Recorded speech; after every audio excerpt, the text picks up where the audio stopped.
Hello and welcome to the Gaming Chronicles. Today we will continue Shining Force, the Legacy of Great Intention on the Sega Genesis Classics library. So let's fire it up and get going. Alright, we've recently arrived in Dragonia, and as Oaken so succinctly put it, where are all of the dragons? The baby dragon Blue is the only one left, and we recently recruited him, and so now we have the last dragon in our ranks, and we're now ready to face Kane himself.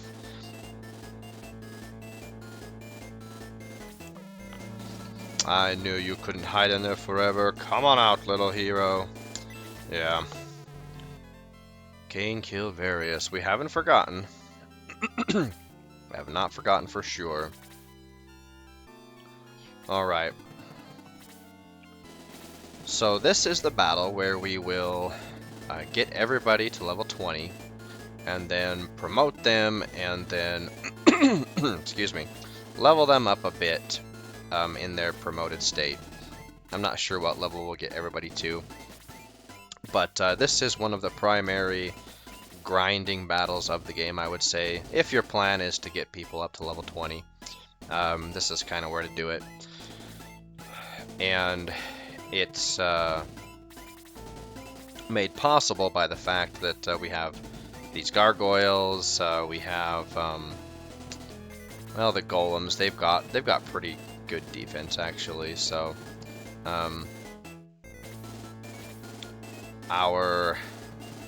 our fighters aren't going to be doing too much damage against them. But the Master Mages, they give good experience, and they've got weak defense, so they will actually be very... Let's see, what's your experience at? 90. Okay.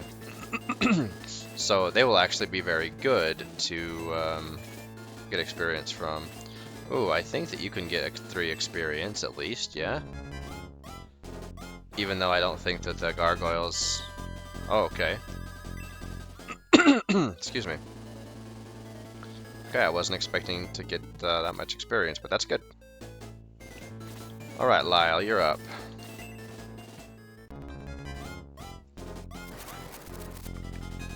You definitely need some levels, my friend. But you will get them. No worries.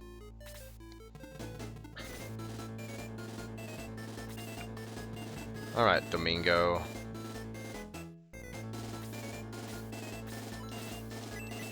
Let's see, will that kill them? That might kill them. Let's not do freeze 3.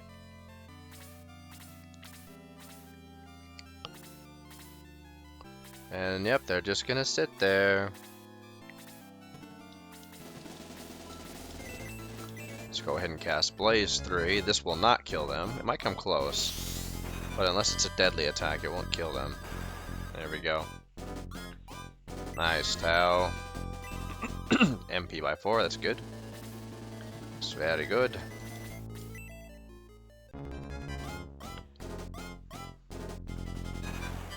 Oh man, yeah, those golems with their defense.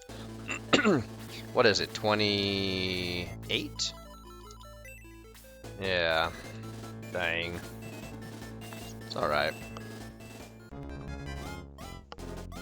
It's alright, we'll get him. By 1, speed by 1, alright.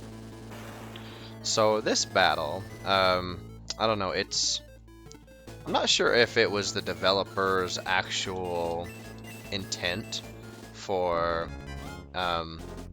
players to come here unpromoted to level, probably not. But rather they made it, maybe they made sure that they made it doable. Oh crap, I didn't want to kill that one. But this is definitely the last battle that we could have anyway, because after this battle, they're like, I'm thinking about, you know, Michela's castle. There's no way we could, you know, we can really go any further in the game than this battle in an unpromoted state. This is kind of the last one. Well, good job, Maximus. I wasn't expecting you to make that kill. Good job. Okay, let's go ahead and take a whack at him. He's not going to do much damage, is he? Yeah, with 2 points.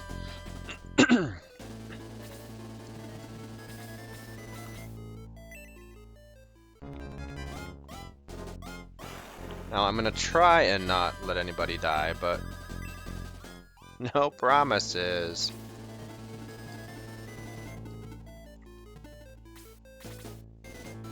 Because as soon as, let's see, I think as soon as I take one of my force members parallel to the golems, those master mages are gonna attack, or they'll move. I mean, they'll attack with their freeze where they are, but they will begin to move if we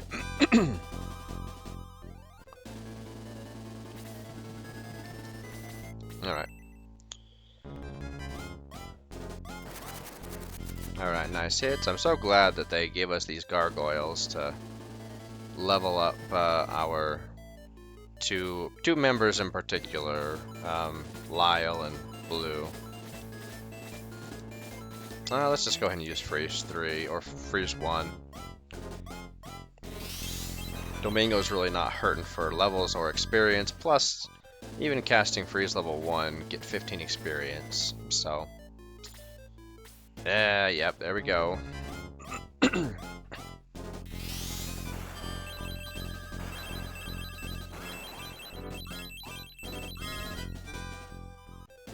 And I think the Master Mages, I think they self-heal anyway. Yeah, I think that if we come past here, they're gonna start to move and everything, so let's just go ahead and go. Nice, Silo. That was a pretty decent level. Let's go ahead and take that golem out.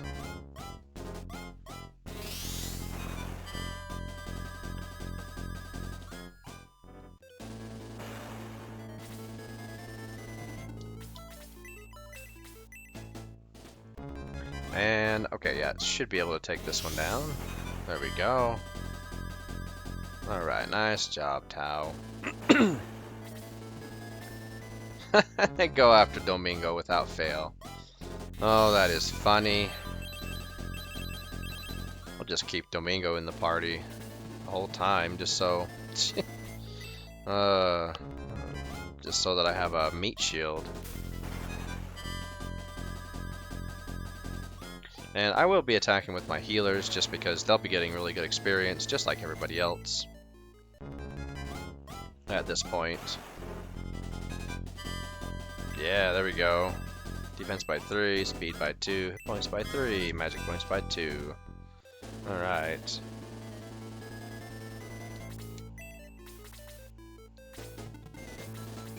Alright, get him, Guts.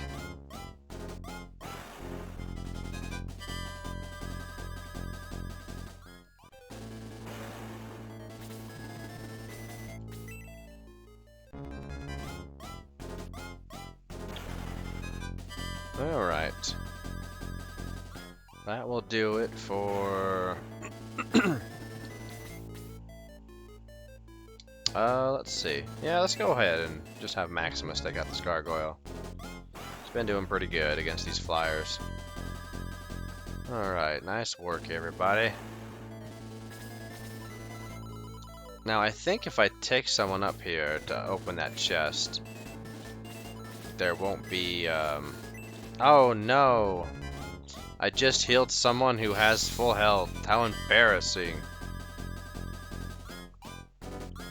Sorry, Lo. Let's see. I think that if we take Lyle and Diane over, yeah, I think we can get some free shots on that. On the Durahan, and I think the Master Mage comes down, so we'll get some free shots on them. And then Kane, he doesn't do anything until we go up to the platform where he is. Okay, let's heal somebody who needs to be healed. How about that?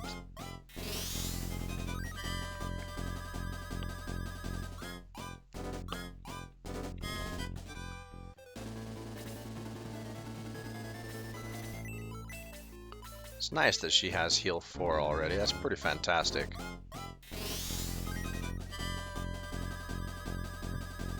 Not that I would want to cast it, since that would take almost all of my magic points as they are.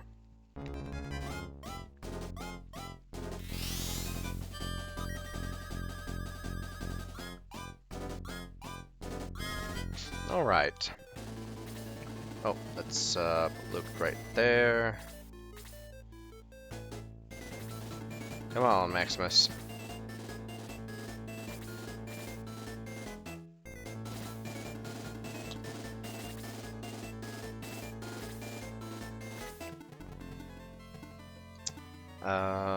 Yeah, we'll just put you right there.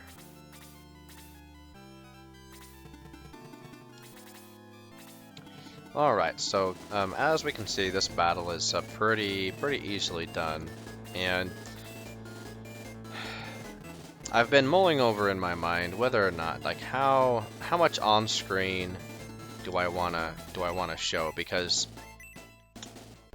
we're gonna be repeating this battle over and over and over again, and it'll be a large chunk of oh wait, let's heal Luke. Yeah. It'll be a large chunk of footage that I would cut out entirely if I were to just go from this first battle here just to kind of show it, right? Just to kind of illustrate it, all the way to the point where everybody is has been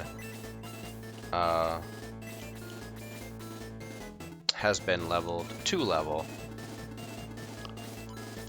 to the point where we're about ready to defeat Kane and move on with our lives.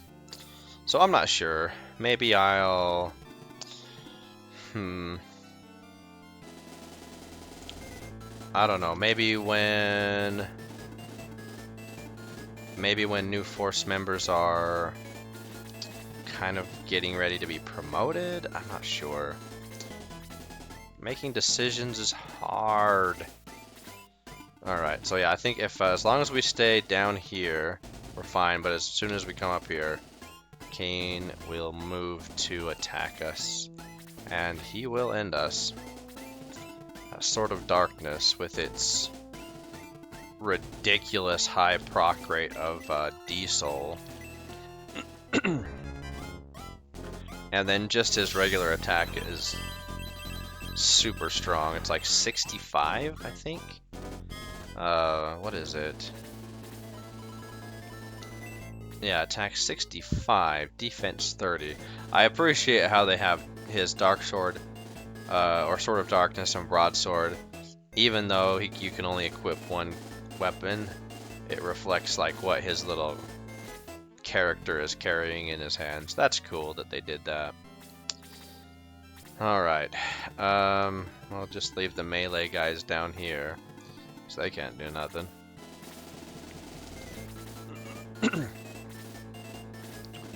Alright, there. Come on, Lyle. Come get on it. Get in on this action.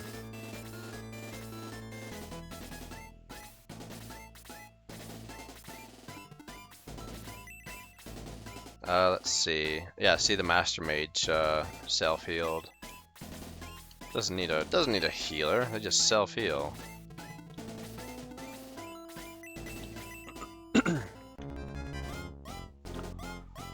Alright, there he is. There's Kane. Oh man. Yeah, he's kind of scary. Usually when we are ready to confront him, I'd say it's normal to lose usually 1 or 2 force members.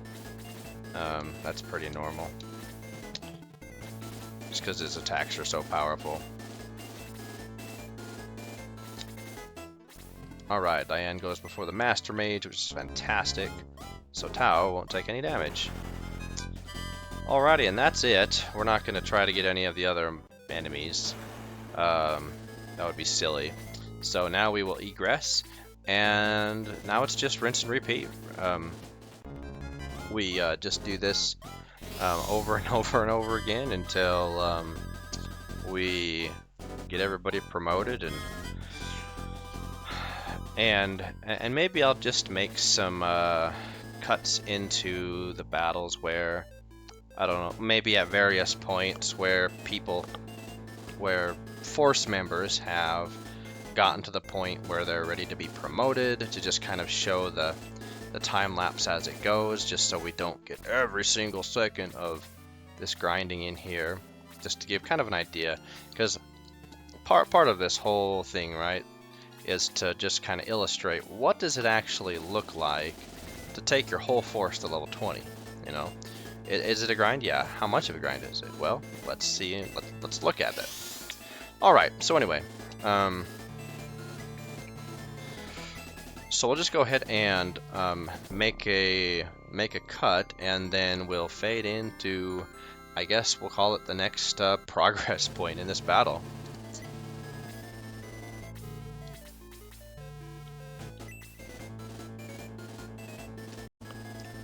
Alrighty, so this will be our 4th run through of the battle, and we've got all the same. We haven't substituted out any force members yet. We've got a few members, or I should say, we've got a few levels for our 3 healers. We're starting to see statistics go up pretty fast. Chris, I think from level 2 to 3, got a defense plus defense of 9. Low is getting his ridiculous agility. As we can see, his agility is already 28.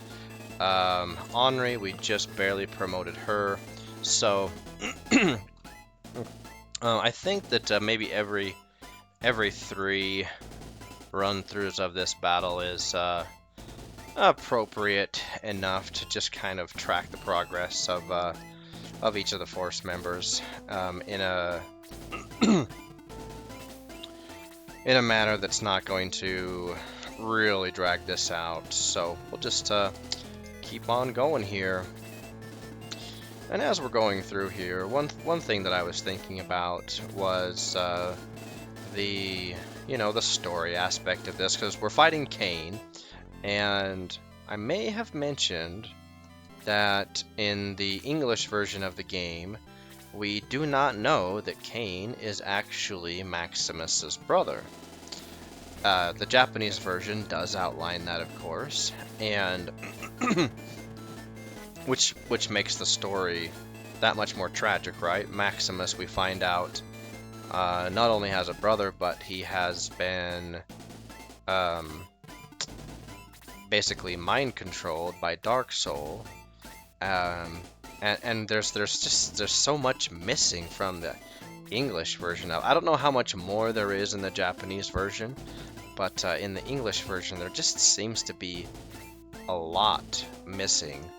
And when I say that, I don't just mean from, Kane's story and Maximus's story as brothers, right? That's just one of the many things that that may or may not be in the Japanese version as well.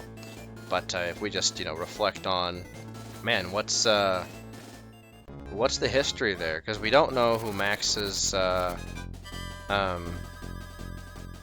Max and Kane's really. Who are their parents? Where do they come from? If Kane is all the way over in Runefaust, Maximus is all the way over in Guardiana, what caused them to be on opposite ends of the continent,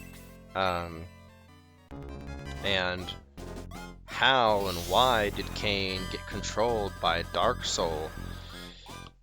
Was he seduced by the power of the Sword of Darkness, just like Ram Ladu was seduced by the promise of, or yeah, I think it was Ramladu, was seduced by the power of Dark Soul. Um, so, you know, it just makes me wonder about just their history as well. Um, and what, you know, what's that all about? Okay, 84 experience.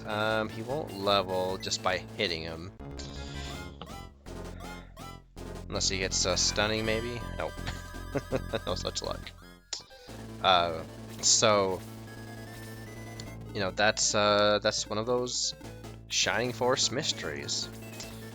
And that goes to, let's see, we can just go ahead and, can we cast, let's see, if we cast Bolt, it'll kill. Let's do, yeah, let's just do Blaze 2.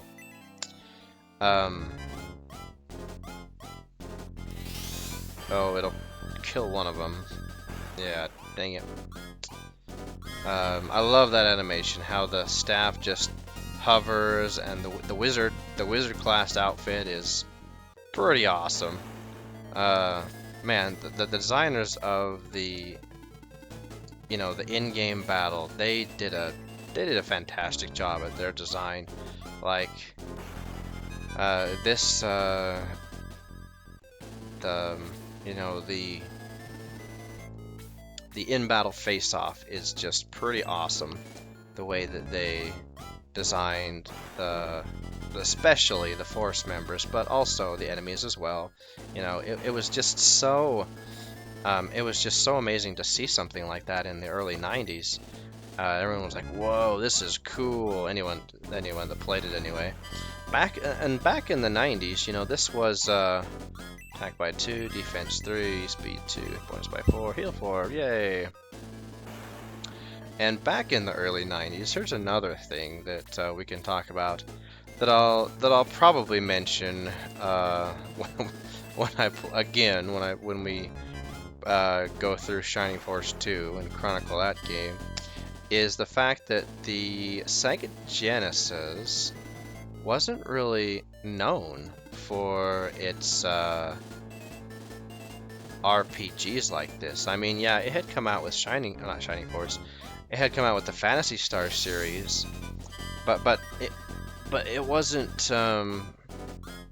But the Phantasy Star series, as good as it was, because 1, 2, and 3 had already come out, it wasn't advertised as its you know, one of its flagship series. It was a fantastic JRPG series so far, for those who, you know, discovered those hidden gems. However, Sega did not put it forth as you know, in their magazines as one of its I guess I don't want to say flagship games so much as one of its games that it felt best represented the system, right? What the system could do. But I mean, these battle scenes, like right here, something like this hadn't been seen yet before in the SNES or Sega. And so the fact was, this was something that hadn't been seen before. Not exactly like this. Let's see, what do we get? More speed, oh my goodness. And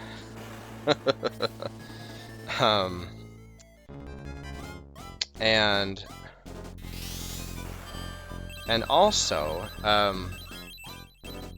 there was, I don't remember if I've mentioned this either, but there was also, and I think to this day even, there has been, let's just go ahead and do Bolt. I think there have been, I don't know if there have been debates actually, but I think that many speculate or deduce that, oh, Shining Force was influenced by Fire Emblem. Not really. I mean, it's a tactical RPG like Fire Emblem was back then, but yeah, I think I have mentioned this, how the primary developer for Shining Force saw Fire Emblem, and oh gosh, the title of the Fire Emblem game at the time that this was being developed was ridiculously long. I don't even remember how long. Like the title was like 20 words long, and the like the demo for gameplay was not like the dev, I think, saw the demo for gameplay, or saw the gameplay and didn't like it. Didn't even want to touch the game. And so there really was no influence from Fire Emblem other than the fact that it was an already existing tactical RPG. But as far as how the game was built out, like the character design, the way the story is told, character leveling up, and there's just so much about the game that is its own that that I would not really compare it to Fire Emblem, other than putting it in that same category of JRPG. And this is back in the early 90s. This is not comparing like Shining Force games or Shining series games all throughout the years with the Fire Emblem games all throughout the years, because I would say that over the years, if we were to compare the series to each other, that they've influenced each other probably back and forth.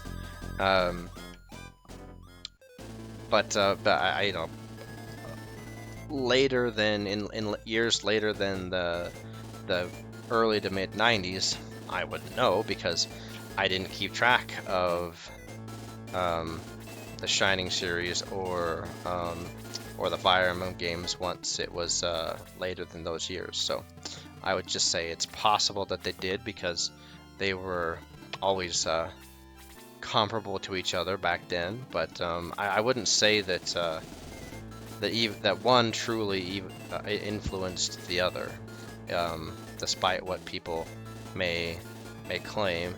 And while it's possible, I think that just based off of the creator of Shining Force, that it's just unlikely that that either of the games had high or heavy influence on each other. I wouldn't go as far to say that they had zero influence on each other, because, like I said, they're both tactical RPGs, so certain elements of tactical RPGs have to exist, like your menuing system. Your menuing systems are probably going to be similar, and so, or maybe not similar, but you might be able to like switch from Fire Emblem to Shining Force, or the Shining series, and be familiar enough with the way that each of the game's mechanics exist, so that it's not hard to go from one to another. And I think I already mentioned that Shining in the Darkness was the first game to ever come up with like the icon menus, and that was innovative. So that was a Shining series thing, 100%. Anyway, what else was I gonna say about the Shining series? Oh, I guess just the the budget, right? So this was a low budget game, if I remember correctly. Like they didn't have gobs of money like Team Sonic did. They had a very conservative budget to work with, and I think this was considered a low budget game. So they did a lot with what they had, and let's see, how much experience does Tao have? And I think that is where, and you see that reflected in the game, where a lot of your questions come up, as far as, oh, well, like some of the questions I ask about, oh nice, Blaze 4. the the story, right?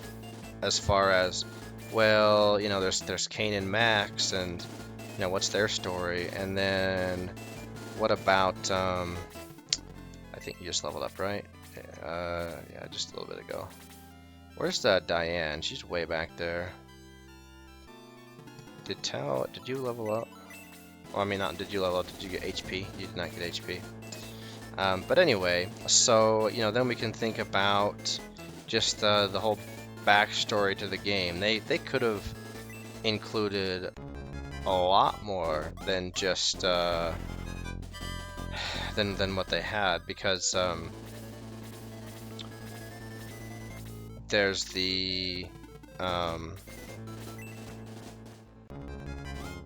consideration of Chapter 5, right? So why in Chapter 5 is there a shining path in Whirl, right? Whirl is a resort island place. Why is there access to the shining path underneath Whirl? Why did nobody know about it until now, you know, when in the current story that we're playing through as Maximus? And so, you know, just so many questions. At least I have questions. Maybe other people don't have questions, but I have questions. Where's Tao? Okay, so Tao's ready to be promoted, and anyways, that's enough blathering for now about that.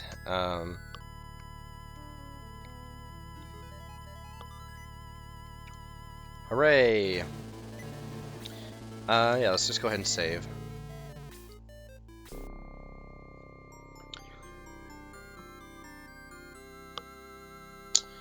Alrighty, so, yeah, we'll just go ahead and go out and quit like we did last time. Or at least, not last time. That's where we started. Okay, and then he does this dialogue at the beginning every time we come out. So whatever. Alrighty, so that was the 4th run through. Now we'll do a couple more, and then we'll you know, skip a couple and then come back when we've gone a couple more battles to see where our progress is. Alrighty, and welcome back again to or not really welcome back. It doesn't look like we've actually gone anywhere, because we haven't. We're still playing the same battle.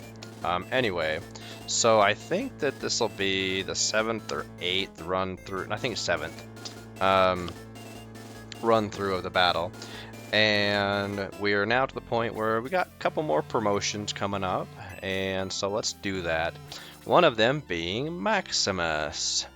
So Maximus is finally ready to be promoted from a swordsman to the hero class. Dun dun dun. Alrighty, Maximus will forever be changed, and now he'll have that snazzy profile picture. Alrighty, there he goes. He's all armored up and got a new cape and everything. Yes, we're gonna promote. I think there's a couple more. Maybe just one. I know Xylo is eligible, or he's level 20. Everybody is eligible. Yep, there's Xylo. So just Maximus and Xylo. So Xylo will go from a werewolf to a wolf baron. And in the couple of battles that we skipped, Gunt got promoted. He went from Steam Knight to Steam Baron. Tao got promoted to a wizard. No. Alrighty, so let's go ahead and equip Maximus with that broadsword that we just found a little bit ago. Man, look at that guy. He definitely looks heroic now. So, Lyle, you have nothing to say there. Alright, go through this again. Yep. Alrighty, let's proceed forward. Okay, so we're getting there. I think we'll probably skip more than 3 the next time around because, just because. This is, yeah, the 3rd time visible here on the episode, but really this is the 7th or 8th time that gone through the actual battle, and as we see, they're quick, and so it's a pretty quick grind, and we're gonna start taking down the enemies faster and faster and faster as our characters get promoted and become more powerful. Since we'll have those promoted statistics. Like for example, if we just look at Tao, who's only level 3, her agility is 41. Now without the speed ring, it would still be 37. But she had, like, I think in one of her level ups, she had both of them. She had huge agility increases. I think one was by 8, one was by 10. And we can see Henri, she's starting to get a little bit more defensive power. It's kind of where her focus area is. So it's very interesting to see, now our characters' statistics will start to diverge a little bit as they get their promoted statistics. Luke is struggling. I mean, I don't know, he just yeah, he is struggling. Guns is wrecking face. He's yeah, I mean, I just love Guns's promoted. Oh man, jeez, he's only level 2 and he's one-shotting the gargoyles. That's fantastic. So anyway, yeah, Guns is doing very well. Let's go ahead and just bring Maximus right up here and face off with this gargoyle. Brand new broadsword. Oh, okay, and makes short work of that guy. Okay, so that's that.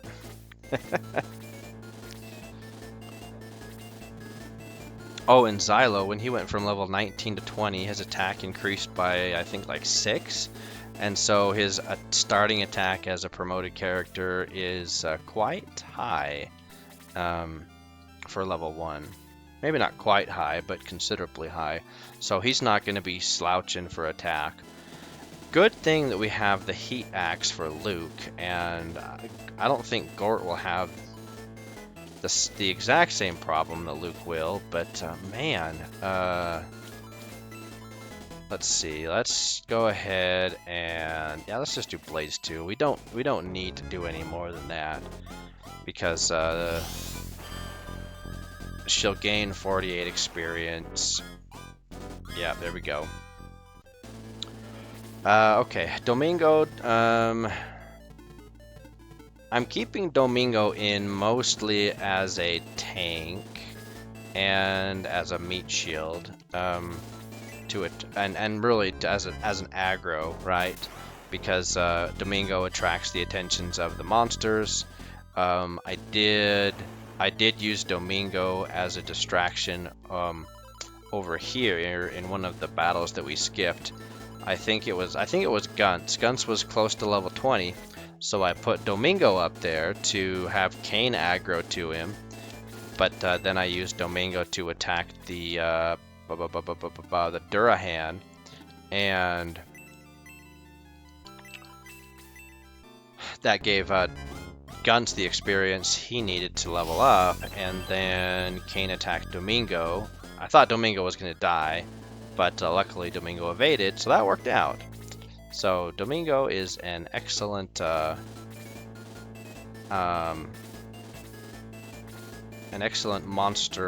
aggroer. That's not a real word. Anyway, look, where are you at, Guns? 96. Let's have you come attack the golems. Yeah. Let's see. Wait. How much experience do you have? 42. Okay, yeah. Go ahead and come over here and attack one of the golems. Oh man, only 3 points of damage? Oh yay! Lucky me. Lucky me. So that was embarrassing. Oh, and Maximus, when he went from 19 to 20, he had a really good level. But also, he got his magic points increased by 3. That was weird. It's like, that's nice, but completely unnecessary. This isn't Shining Force 2. That giant crossbow. Oh man. Alright, let's see how well Xylo does as a level 1 Wolf Baron. Okay, not great, but whatever. It's fine. He'll be okay.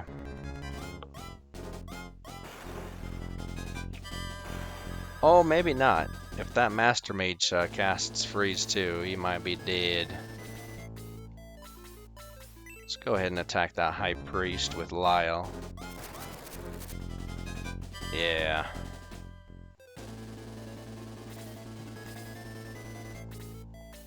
Okay, yep, cast heal 4.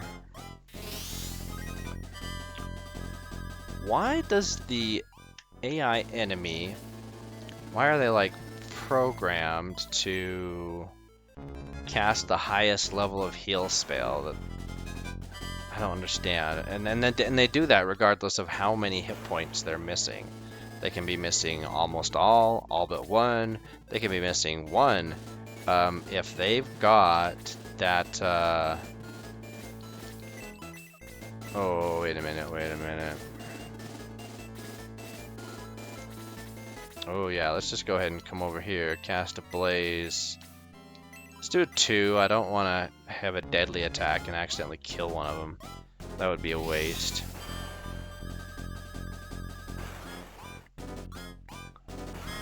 Yeah, there we go, because that's going to be 48 experience. Yep. Oh yeah, come over here, attack Domingo. Alright, Lo, you're up for attack. And once we get the healers up to attack by 3, speed by 5, yay. Oh, you didn't attack Domingo like I thought you would. You just couldn't resist taking out, oh, a stunning attack, yep. Xylo's chances of survival were reduced to 0 when he decided to do a stunning attack on him. Well, that's okay. So one thing that I really like about Shining Force 1 is when you level your guys unpromoted to 20, it doesn't reset the amount of levels that you've completed. So when you promote from level 20 to level 1 promoted, it doesn't like reset your level, the amount of levels that you complete. And what I mean when I say that is, and why that's important is to do with our magic spells. So Tao, when she hit level 19 or 20, she got Blaze level 4.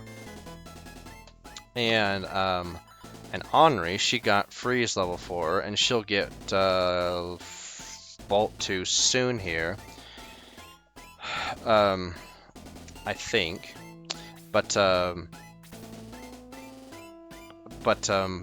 more, what am I trying to say? But when you're unpromoted and you're leveling to 20, it doesn't,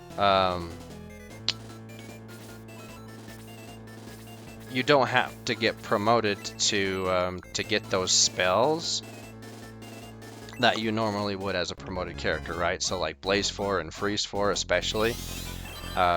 So now that we've promoted our characters, points by 2, speed by 3, points by 2, and magic points by 4. Very good. So now that we've promoted our characters, and we're now back to 1, and we're getting experience on those lower levels that are comparable to, like, you know, promoted level 5 is like level 15, etc. Wait, what's your experience at, Gong? 22. Okay, yeah, so you can take out that Master Mage without wasting experience. So we get those higher level spells by going to level 20 unpromoted, but then we we reset our experience table, which is fantastic. Let's see.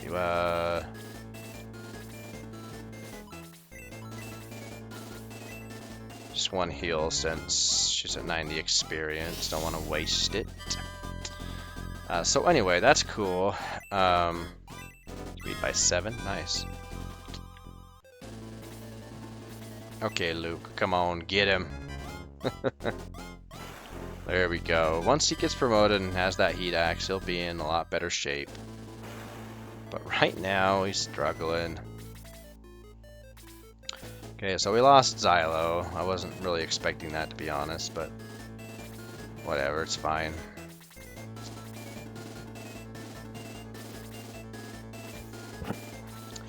But yeah, as far as the spell goes, and I believe that the levels don't reset either, so I think that they still continuously accumulate. I think, and I'm not enunciating. I'm not explaining very well what I'm trying to think. So, for example, like if so Tao gets Blaze level 4, unpromoted at level 20, or promoted, or if you promote her at level 10 and then level her up to level 10, she gets Blaze 4 on that respective level. I think that so basically you have to complete 20 levels, I think it is, or 19 level ups to learn Blaze level 4. I think that in Shining Force 1, and I might have to just look this up to see if this is right.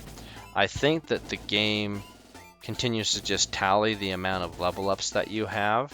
So like if I were to have promoted Tao on level 15 unpromoted, and then promoted her on level 5, she would have gotten Blaze 4 because she would have had completed 20 levels, or gotten 20 level, or 19, completed 19 level ups. I think that's how it works, although I'm not sure. I'm not honestly sure.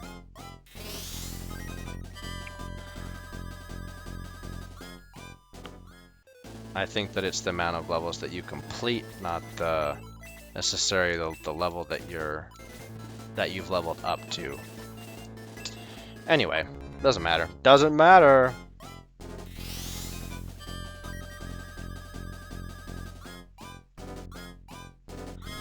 Because something like that is not in the it's not necessarily in the manual.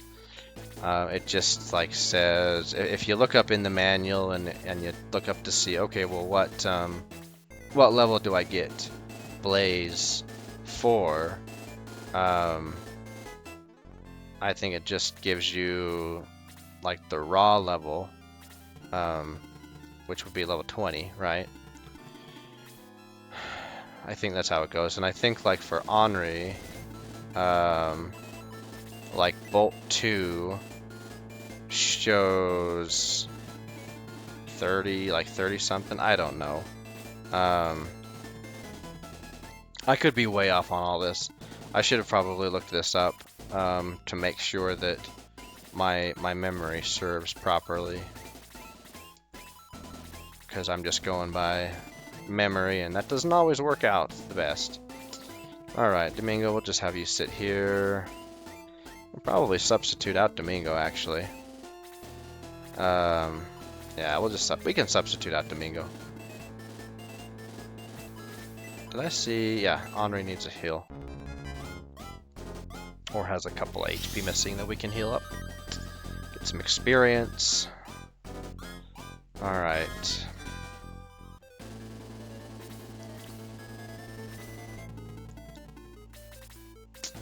Okay, let's go ahead and just sit Gunts here. The Durahan is one of the few enemies he cannot one-shot. Defense by 8, oh man. That's fantastic. Gunts the Invincible. Alright, nice hits, Diane. Attack by 2, defense by 3, speed by 2. Alright, not bad. Not bad, not bad, not bad. Oh, Luke.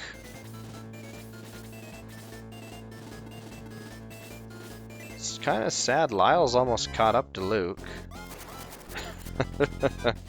Lyle's got a good attack. That was a terrible level up, but yeah, Lyle's got a pretty good attack. Let's see. Let's just put you down here so that Lo can come in and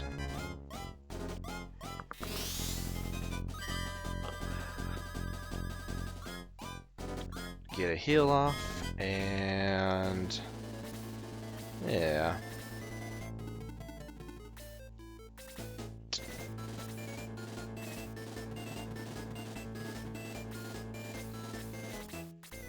Alright, as soon as Guns takes out that, or Diane, we can have Diane take out the Durahan.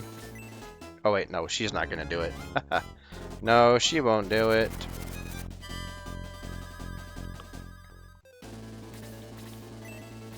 But you will. And he's attacking with a Power Spear. He's not even attacking with the Chrome Lance, which is like plus 5 or 6 more attack than the Power Spear. So, yeah, pretty good. Alrighty, so that will, let's go down to the tactical base and we'll substitute out Domingo. We really don't need him anymore. Oh. Yep, thank you. Join.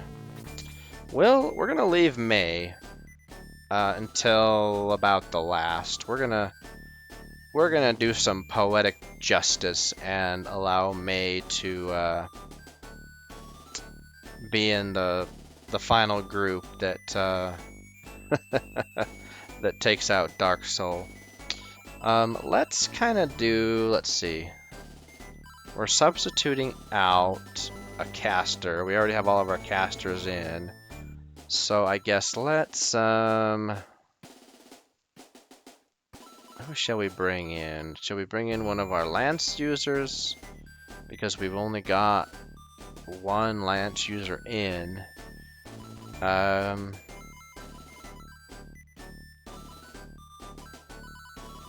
We could bring in Kokichi.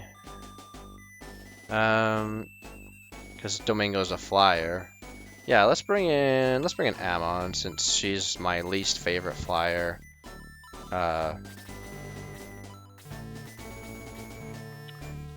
And that'll yeah. Who has the power ring?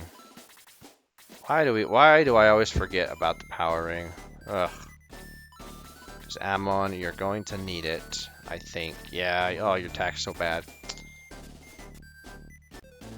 Alrighty, so we'll make yet another cut in the footage, and I forgot to revive Xylo. Dang it, dang it, dang it.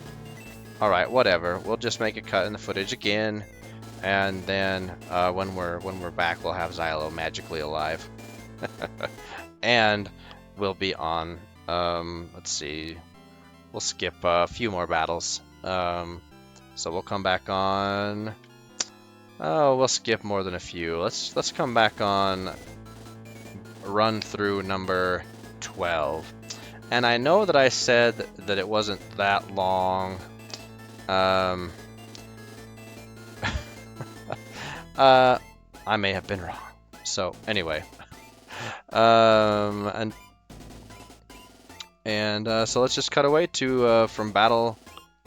Let's see, this would be number 8 to cut to battle 12.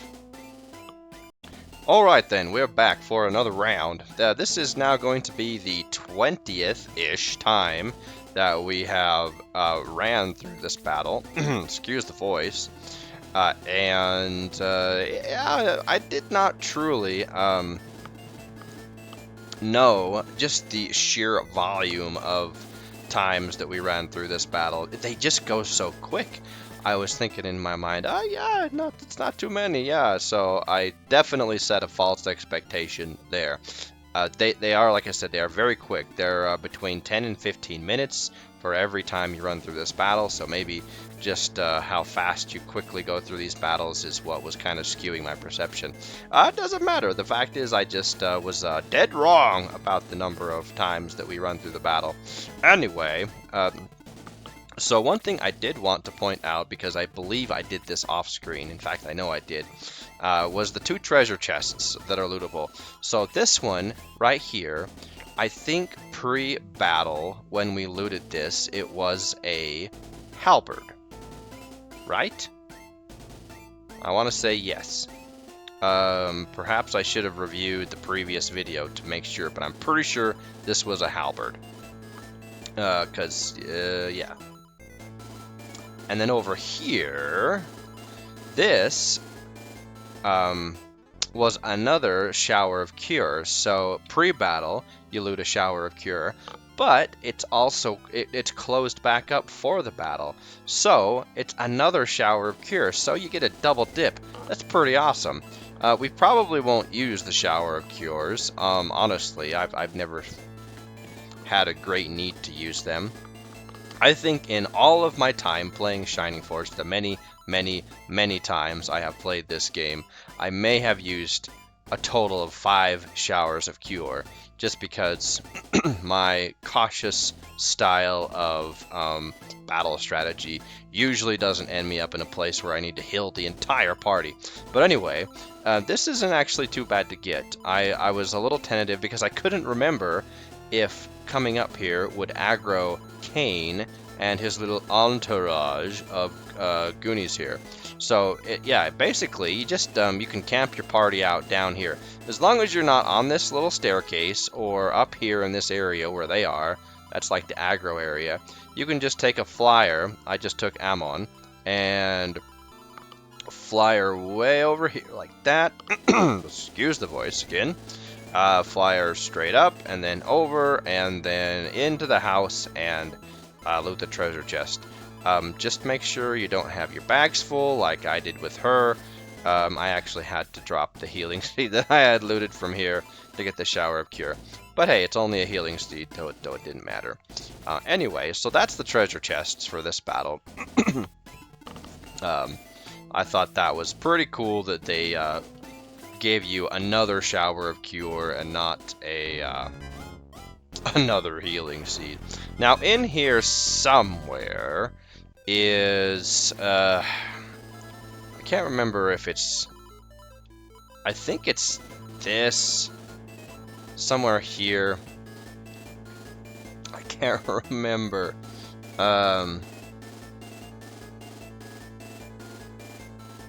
It's like somewhere up here.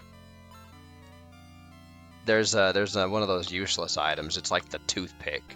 I don't know that I'm gonna get it. I don't know. We could try, but I don't know. We'll give it a go maybe. All right. What are we doing with Ernest? Ernest, what's your attack? Can you attack those golems? 32 is your attack, and your defense is 28. We have a land effective 15, so nah. Keep attacking those gargoyles. Yeah, even though that's gonna happen.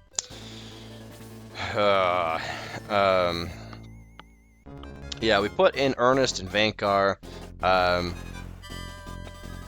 They substituted in for Tao and Henri, and I really missed my magic casters already. All right, Ken, go Ken. Ken, he's not bad. He's done pretty good. But yeah, Vankar and Ernest, they're really showcasing that unremarkableness about being a level 4 or a chapter 4 Lance user. But anyway, we won't hold that against them too much. Not really. All right, Maximus, where are you at? Let's just go ahead and come over here, attack a golem.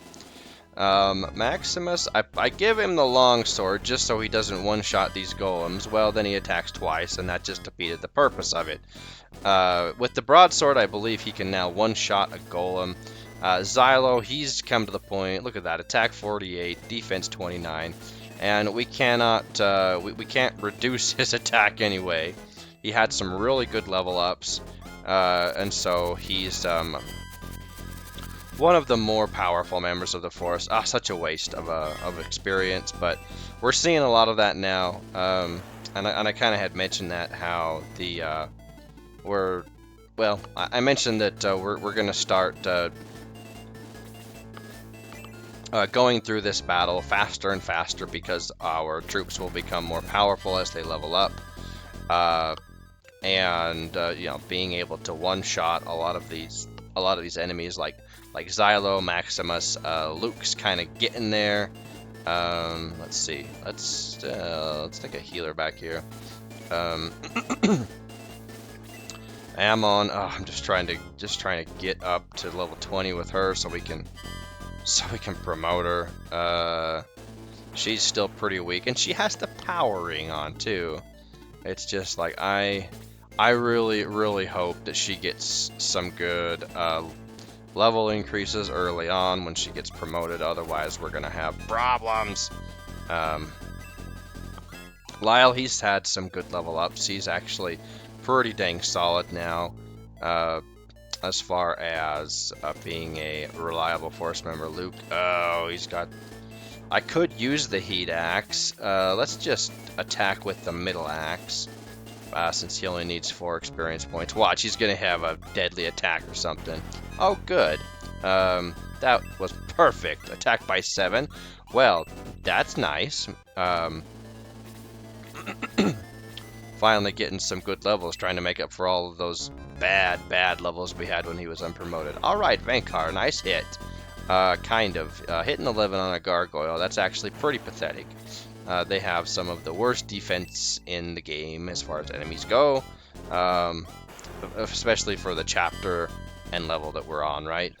But anyway, it's okay. It's so that these mediocre knights can level up to level 20 if we really want to. Alright, nice work, Ken. Alrighty. So, with Ammon, we're just gonna basically... oh yeah, and Maximus, I don't know if... I pointed this out yet, but he's got pretty good defense. Defense of 34, agility 43. Yeah, still can't take much of a hit from Kane. Excuse me, but yeah, that's to be expected. I'll probably put one of, well, and that's why we have the healers in. I'll probably put just throw all three healers, blah, when the time comes. Throw all 3 healers. I cannot say that. Throw all 3 healers up there at Kane. Wait a minute. What? Okay, 21 experience. Whatever. And he'll probably, you know, he'll attack one of them, or use his Sword of Darkness to D-Soul, and defense by 6. Nice. And that D-Soul that he uses procs fairly well. I think it procs a lot better than when we, as a player, try to use the Sword of Darkness or cast D-Soul, whatever. The spell of D-Soul has never truly been... I don't know, maybe it was better in later Shining Forces. I think it might have been in 3. Was it better in 3? I think 3, they balanced out a lot of the stuff that was either imbalanced in 1 or 2. You know, like magic casting. In Shining Force 1, spellcasters, you know, they rule the battlefield. They really do. In Shining Force 2, not so much. Let's see. If we... Yeah, there we go. So I think in 3, the spell casting is only by 1. That's sad. Okay. Sometimes I'm so tempted to use the rewind function, and to try and manipulate the RMG to get the better level up. But we're not gonna do that. We're not gonna do that. We're playing it as if it were back in the day. So anyway, what was the last time? What was the last time that we went through? Was it like the 7th time or the 10th time? I don't remember. It's been a minute since we went from the last segment to this one. I need to pay a better attention. Okay, I was looking at his stats. Yeah, attack 50, defense 29. Holy smoke, that's just crazy. Alright, so he's going to one-shot this High Priest. He one-shots anything that he hits, I think, except with the exception of maybe the Durahans. Yeah, Xylo is very good right now. I just hope that he doesn't do what he sometimes does, which is then to between levels 10 and 20 kind of fall off as far as statistics go. We'll see though. We'll see. He's a little volatile in that way. Lyle, I just hope that we get good RNG with his level ups, and that's really what it comes down to in a lot of cases. Like I know that if you compare like 100 playthroughs, there's always like an average of each Shining Force character, how they end up. But if you were to like if you were to scatter plot it and look at each statistic of each individual force member on all of those 100 playthroughs, the variance between like the maximum and minimum of each character on each statistic that's leveled from 1 to 20 unpromoted, then from 1 to 20 post-promoted, it can vary, wildly vary, and so you never know what you're gonna get, like Forrest Gump saying with a box of chocolates. You really don't know what you're gonna get. That was a waste of experience. Why did I not see that he is on level 9? I don't know. Have we already healed Ernest? No, yes we have. Okay. Anyway, let's go ahead and 1, 2, 3, 4, 5. And so anyway, yeah, we never know. And sometimes based off of their performance, their level up performances in their pre-promoted state, it always makes me worried in their post-promoted state that they're gonna follow the same pattern in in the same playthrough. That doesn't mean that that's what's gonna happen. That's just sometimes how the RNG plays out. So anyway, and that playing through it this way, one of my intentions was to illustrate just how unpredictable the RNG is for the level ups, and we can see clearly that while some characters, they still have that tendency to get maybe one statistic over the other. They might have a tendency to maybe level up in certain statistics fast, or all statistics fast, and then kind of taper off. But you never really know. Alright, we'll just have you hang out here. So we'll be able to get an aura cast in there. Alright, we've got Lyle coming over here with the Elven Arrow.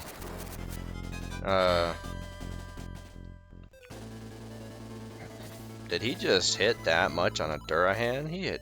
Wow, what's his attack? 42, that's right. He's got really good attack. Wait, what's your experience at? 70? Oh, perfect!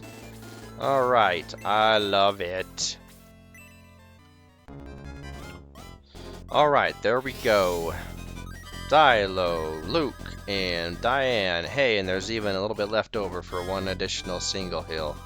There we go. Attack by 4, speed 4, hit points by 3. Not too shabby. Alright, let's put Luke right here so we can give that heal to low. Come on over here, Ken. Alright, Ernest, move on up, even though you're not really going to be doing anything. Okay, I'm not sure if it's this building or not. Okay, now come up here. Where is it at? I think it's this big building right here, with the actual dragon shrine or whatever it's supposed to be. All right then. Let's give a little heal to Luke. Oh, so I did go and I did look it up in the manual, and thank goodness that that the Japanese numbers are easier than Japanese words.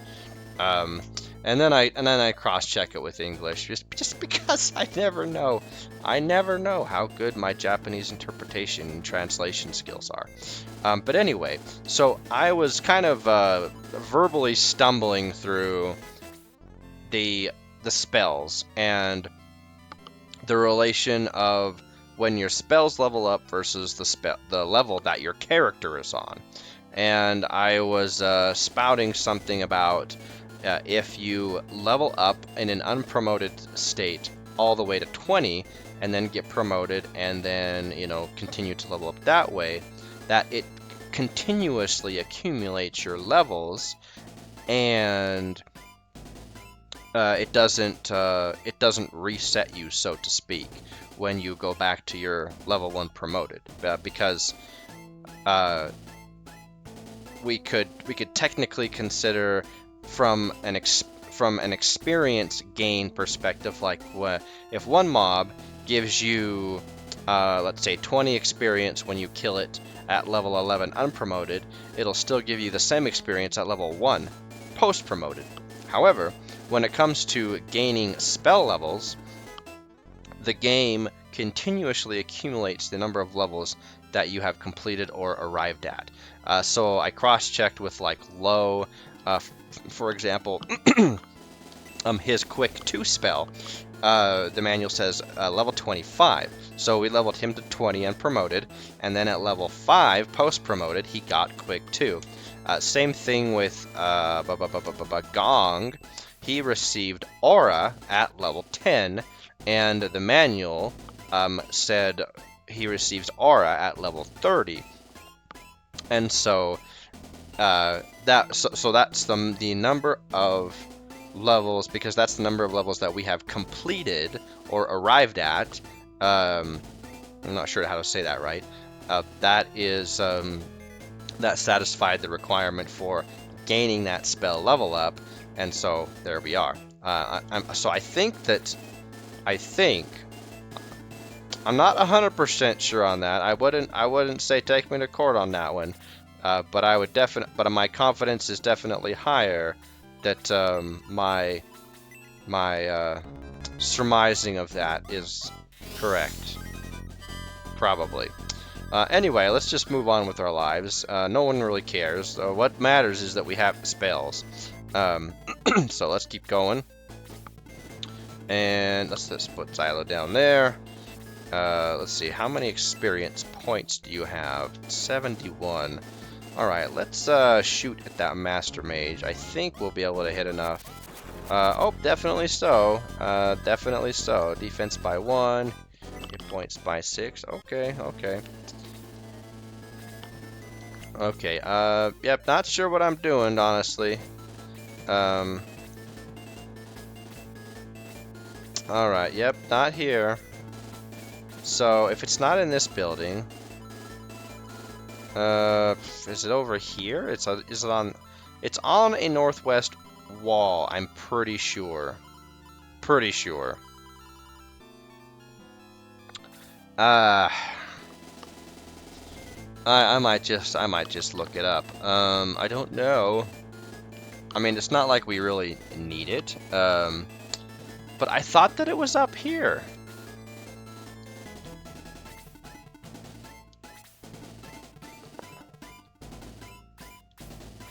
Are we facing the wrong way?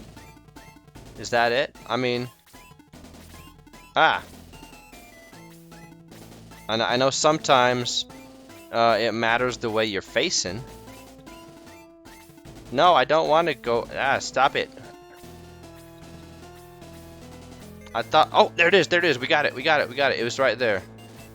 I saw the search. I saw the search icon come up. Yeah, we got the useless item. Way to go, us. Yeah. I don't know what we're gonna do with it. We'll sell it for money and look at that. Look at that fantastic toothpick. Yeah, but you never know, Ammon. You might want to equip that. You might do better with that than you will with the long sword. Just kidding, kind of. All right, Vankar, are you going to be able to? Oh yeah, let's go attack that Master Mage. That'll get you some experience. All right. Good job. Good job. Good job. Okay, there we go. Only 25 experience. That's disappointment. But that's okay. I thought that he would get more than 25. Oh, go Kane, go. Alright, not bad, dude, not bad. You, let's see, if we let Ken take out the Durahan. Yeah, let's let Ken take out that Durahan. What's your attack at, Ernest? Your attack's 32. You're not going to be able to touch that thing because they have a high defense, yeah. Fortunately, he had a good... So you're 34, so you're only 2 attack higher. But, I mean, the difference between hitting 5 and hitting 3...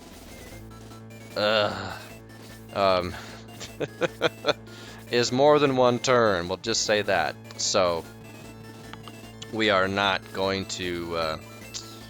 we're not going to worry about letting Ernest take care of that guy. Diana's level 8. She is getting up there. Almost to level 10. But you know what that means? That means that if she's almost level 10, that means it's closer to the time that we have to put Hans back in the party. Oh, Hans. Alright. Alright. Good on you, Chris. Alright. Let's wrap this up. So happy I got that toothpick. Not really.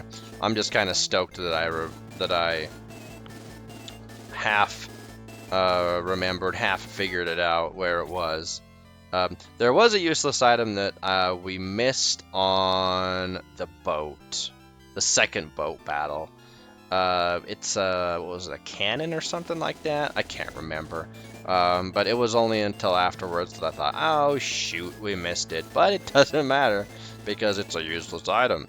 So anyway, there was that we missed, but that's okay. It's okay. All right, 48 experience. That's fantastic.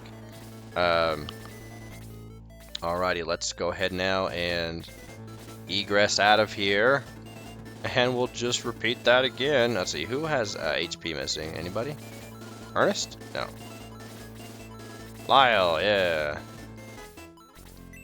Still haven't healed him from his level up.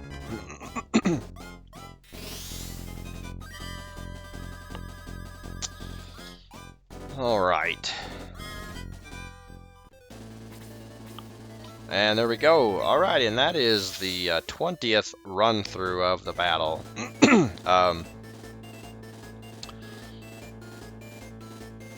Let's see, I don't think that we have anybody that's level 20. Ken's close-ish. Okay, Ken's 18, Ernest's 18, Vanker's 17.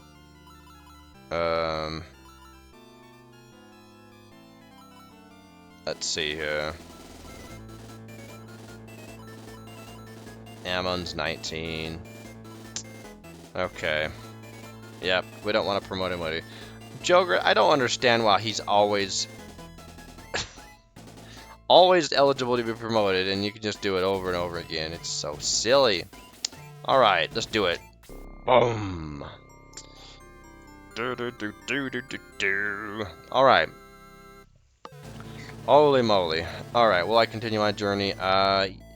No, we will not. Alrighty, so, yeah, I've already in this particular, well, no, we'll just say no. Anyway, so I'm So we'll go ahead and now skip ahead to the next playthrough of that battle, which will be, I don't know, 30, 40. As far as like time invested, it hasn't really been more than I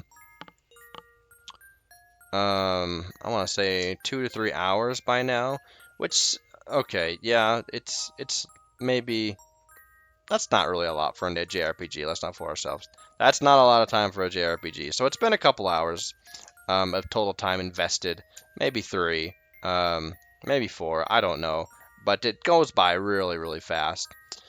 So anyway, let's just cut forward to the next playthrough of the battle. Alright then, so we are now on about, let's see, 1, 10, 20, 30, 32 or 33 times playing through this. So, it's really starting to add up now, and yeah, I guess maybe I shouldn't have started the tally mark of the number of times we play through this battle, just because I didn't realize how many it was. I think I've already mentioned that. But anyway, we got a lot of new force members who have been traded out, and who have already made it to level 10 promoted, and so a lot of progress is made as far as levels go. And if we just think about it in terms of how many levels up have been done or will have been done at the end of this battle, it's kind of crazy, because each force member started this battle around level 16, aside from the healers, of course. But even them, right? I think Low, we took him out so I could put... Oh, I don't even know if I did that on camera, or within a recorded segment. So I took out Low so I could put in Tao, because some of our guys' attack is actually low enough, like Hans, that in some instances, like when he's not fighting the gargoyles, like if he has to go over there and attack the golems to get experience, I have to use the boost spell on him. So, Hans is still the embarrassment of the Force, and jeez, I mean he'll get up there eventually, but man, that's why Hans is D tier. It really is. I mean, just such limited usefulness. Anyway, so we now have Pele. I just brought Pele in. I substituted out Ernest for him, and Ernest, he's looking pretty okay. Vankar, let's see. Vankar and Ken are both close to close-ish to level 10 as well, so they'll be substituted out pretty soon. I think Arthur and May are the last two centaurs that I have to bring in, last two lance users. Let's see. Oh, and I wanted to talk about Blue. So I think that I rated Blue unpromoted, not post-promoted. Post-promoted Blue is still an A tier,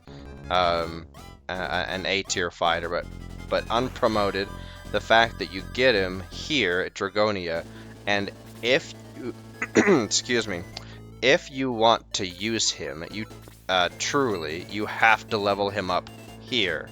I mean, it's possible, equipping with the power ring and boosting him up with Tau, that you can level him up as you go through the next several battles and couple chapters, but this battle is truly the best place to level up Blue. And I forgot that his movement was terrible, and also his agility is terrible. So I forgot about those two things, and then when that manifested itself, I thought, oh no, blue unpromoted is like C or D tier. He really is, because you have to spend all this time to level him up. I mean, even if we promoted him right now at level 10, which usually is not a good idea because he doesn't have weapons. And that's another thing that I haven't talked about yet. I think that your non-weapon force members, you need to take them at the very minimum to level. Oh, Hans isn't going to do any damage. He's going to do like 2 or 3. Oh, he did a deadly attack. Oh, miraculously did some damage. A miracolo.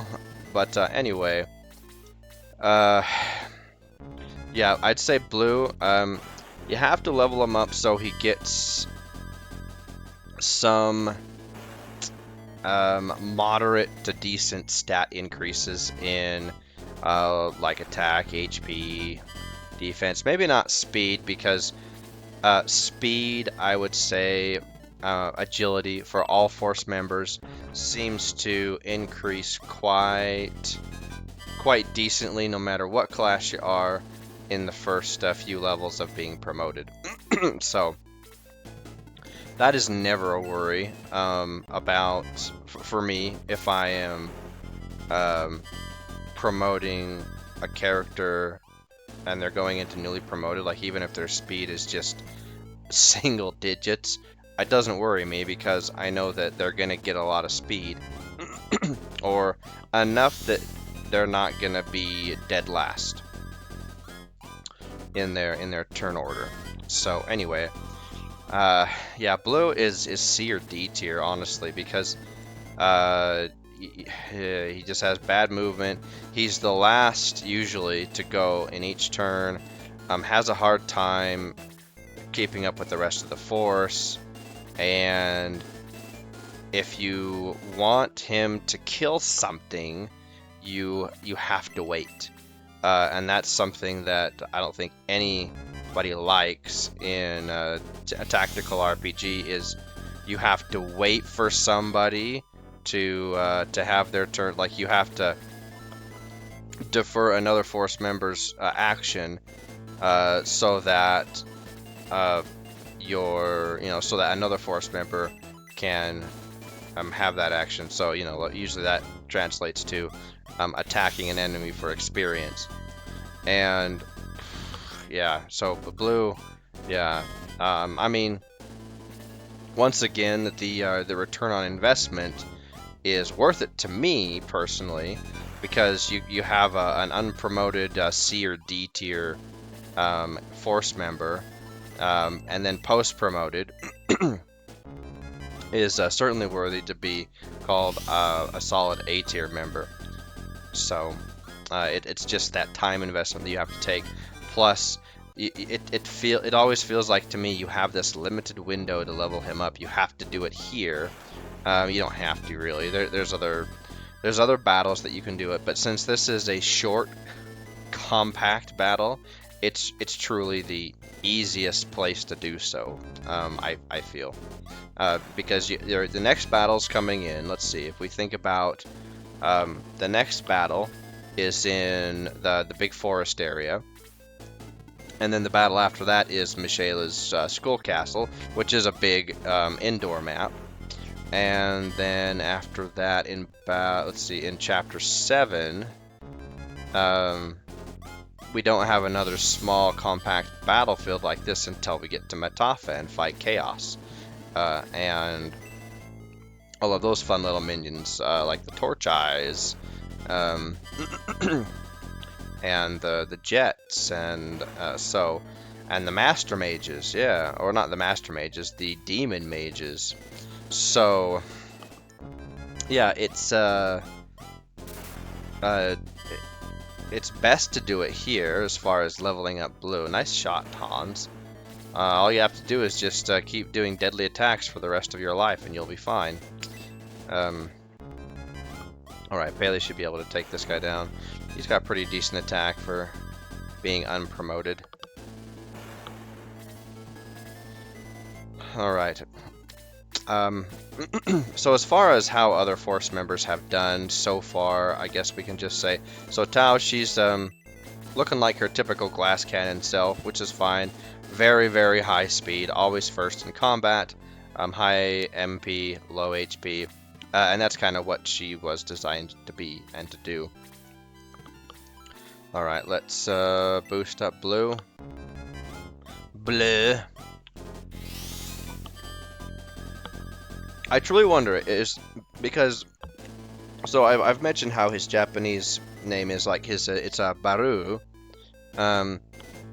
so that, you know, that translates closely to blue. So why did they spell it like the like bleu? I mean, is that how it's supposed to be? Kind of like how, you know, what's the thing? What's something in English? Oh man, food's the first thing that comes to mind. I apologize. Like the chicken cordon bleu. I think it's a French dish, right? Or a French food. The it's not pronounced blue, but bleu. I mean, is that how you're supposed to truly pronounce his name? Is bleu? That just does not roll off the tongue very pleasantly. I mean, come on. Whatever. Anyway, so, and it just blue sounds better than bleu. I mean, we could just call him by his Japanese name, you know, Baru. But that kind of seems... That doesn't sound as good as blue, either. Man, English is weird. Oh, languages. Okay, Ken, where are you at in experience? 11 experience. Let's do this. Let's just equip you with the Chrome Lance. Come down here and take out this Master Mage. I haven't used the Chrome Lance very much, actually, on any of my Lancers. It's much more useful, I find, to use the Power Spear. Oh, that Master Mage almost got a golden grid on us. Ow. And all on Force members that have low HP, except for Chris. Man. The enemy AI actually makes a good tactical move. Well, good on you. Good job. Oh, Gokichi might miss because he's muddled. Nope. Didn't affect him that bad. Alright. Take out this Master Mage. Who kind of did a hurt on us. Alright, there we go. Let's see. Gort, you're coming down. Oh, and Amon, she's oh boy, I thought that was gonna hurt a lot more than it did. Thank you for having good defense, Bailey. So Amon, let's take a look at her real quick. So she's not bad. Why did I have the longsword? Oh, I remember why I had the longsword equipped, because I wanted her to do less damage on an attack in the previous battle, so that let's see, are you still boosted? Yeah, you are. She's doing pretty okay. Her attack is not like her statistics are good for a flyer. I'll just put it that way. Like she's meeting expectations as you know, a bird. Let's see, it's a Sky Warrior, not Bird Battler. Bird Battler is the class in. Okay, attack by 1, defense by 1, speed by 1. Ugh. Yeah, Bird Battler is the class in Shining Force 2, not Shining Force 1. It's Sky Warrior, which is way cooler. Sky Warrior versus, like, Sky Warrior, Bird Battler. Sky Warrior is a much cooler class name. Anyway, so... what else is going on with my Force members? Let's see. Oh, it did, maybe I should have checked her experience. It doesn't matter, honestly. How close are you, Hans? You're at 72. You're so close to level 20. We can level you up. And it's not like you're going to become awesome when you get to level 20. It's just that your attack will increase by a marginally enough amount. Marginally enough? That doesn't sound right. Maybe it is. That he won't be so terrible that I have to boost him up. with magic. Oh, that's just embarrassing. Let's see, Gort's 18. Blue is 12. But anyway, blue is just he is way behind and everything. But yeah, it's for me. It's I mean, if we were just having doing a normal playthrough, and not just also grinding everybody up, just because I want to, kind of how do you say it? Oh man, my English is messed up. Far vedere. Too much Italian in the brain today. To show, to demonstrate, just the how the RNG can be kind or cruel, just depending on what it feels like doing in the given day. Because sometimes you have a plan that, at least with my, oh, I forgot to put that Chrome Lance back on, or the Power Spear back on Ken. That's why I don't equip the Chrome Lance, because I forget to re-equip the Power Spear, and then I just mash C and have him stay instead of let's see, let's go ahead and reboost Hans and try to get Hans to get the killing blow on that Durahan. And if we can do that, do either of you have hit? No, you don't. You're good. Chris is getting up there. Look at that, 44, 44, 44. That's cool.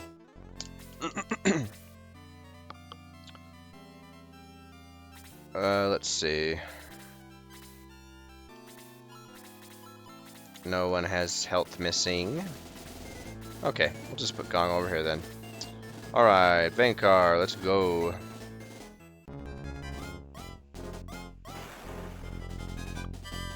Oh, okay. Made quick work of that Master Mage.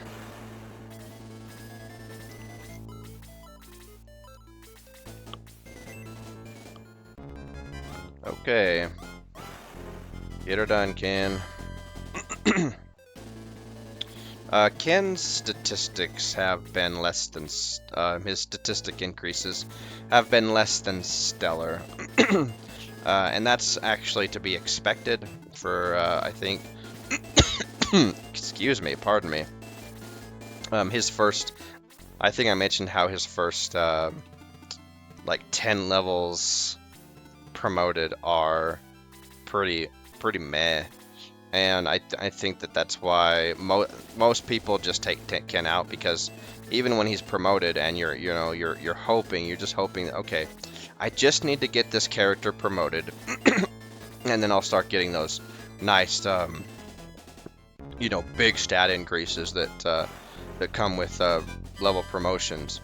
But Ken really doesn't get those. I mean, if we look at him, he's pretty on level with everybody else. It's not like he's a slouch, but oh man, excuse me, got a frog in my throat and it just does not want to go out. But you compare it with so let's see, Vankar 38, 35, 34 on his attack, defense, agility, and then 37, 24, 30. So defense definitely behind. And then we don't have Ernest in and to compare against Ernest, but we'll see that he's based off of kind of how he goes into those promoted levels. I remember the first I don't know, couple of times I thought to myself, okay, if I promote Ken, he's pretty mediocre going in to be promoted, but maybe once he's promoted he'll start to get really good. Alright, attack by 3 and defense by 3. Hooray! We can promote Hans. Yay! That boosted attack is pretty nice. But anyway, so no, he kind of stays very mediocre. Those first about first 10 levels. Anyway, I think we're good to egress and start over again. And so this has been, according to my tallies, and these could be off, this has been the 33rd time we have played through this battle. So we're going to egress one more time and keep on going. I think we have two force members. I think we just have May and Arthur that we need to substitute in. So I think by the next battle I'll be able to substitute out Ken and let's see, where's Vankar? Probably Vankar. We'll see. Let's see, where's Amon? Oh, Amon, she'll probably be able to be substituted out as well. So by the next battle we will have our made all of our necessary substitutions, and then we'll just level everybody up to where they need to be, and then after that I'll start actually substituting in force members according to what the battle needs are. So anyway, that is that, and this has been battle playthrough number 33. Alright then, so I was very, very wrong about how many times it would take me to grind through this battle and and get everybody to level 20 unpromoted, and then get everybody 10 promoted. So everybody who is in headquarters, they are at level 10 or higher, promoted. Of course, Chris being a healer. This battle is a great battle to get your healers up to max level. Well, not max level, but I should say that level 20 mark. Promoted, since that's the level that they stop getting big gains. Since everybody stops getting big gains at level 20, from then on it's either they don't get stats at all or just one of something every level. So anyway, but we're here. We're now here. Have I mentioned that it took about 50 playthroughs of this battle to get here? Yep. Kept track of it on a little tally sheet, and I was very surprised. So anyway, most of everybody in right now is level 10. And as we can see, May has that huge hit point pool, as I had mentioned much earlier on. I don't even remember if it was this episode or not. I think it was a previous episode. But anyway, it was when we were talking about her rating, I think. Anyway, it doesn't matter. Does not matter at all. What matters is that we get everybody to level 10 so that we can beat this battle in earnest. Alright, let's send Balbaroy and Blue up here. Arthur Arthur is now got some HP or MP. He's got his 3 spells, so he's versatile, but not anything special yet. Not really. And even Pele, he's a little better than okay. He hasn't had the RNG that I was expecting him to have, and that's fine. I mean, he is he's pretty consistent in most playthroughs, and there have been times I haven't had him on the Chapter 8 roster, but that's rare. He's I don't know, his consistency with me is still an A tier just because of past experiences. Now watch in the playthrough that I'm actually chronicling, he's gonna be like end up looking more like a B tier character, which I've seen, I think several on various platforms or reviews of this game rate Pele as a B or a C, but my experience with Pele has been, I think, much better than most, I think. The reason I have Tao in, I brought her back in, I think, did I already explain this? Yeah, I already explained this, yeah. I brought her back in to. Hey, it's been a minute since playthrough 30 of this battle and playthrough 50. But I think yeah, I already explained that. That yeah, she was in to give a boost to some of those characters that, or maybe I didn't. I don't know. Nothing makes sense anymore. I can't even finish any sentences anymore. There's just this battle. It's just there's so many times you have to grind through it. But this isn't as much of a drag in my mind as the Matafa battle with Chaos in that one. And I think that's just because if you truly want, you know, Aleph and Torasu, then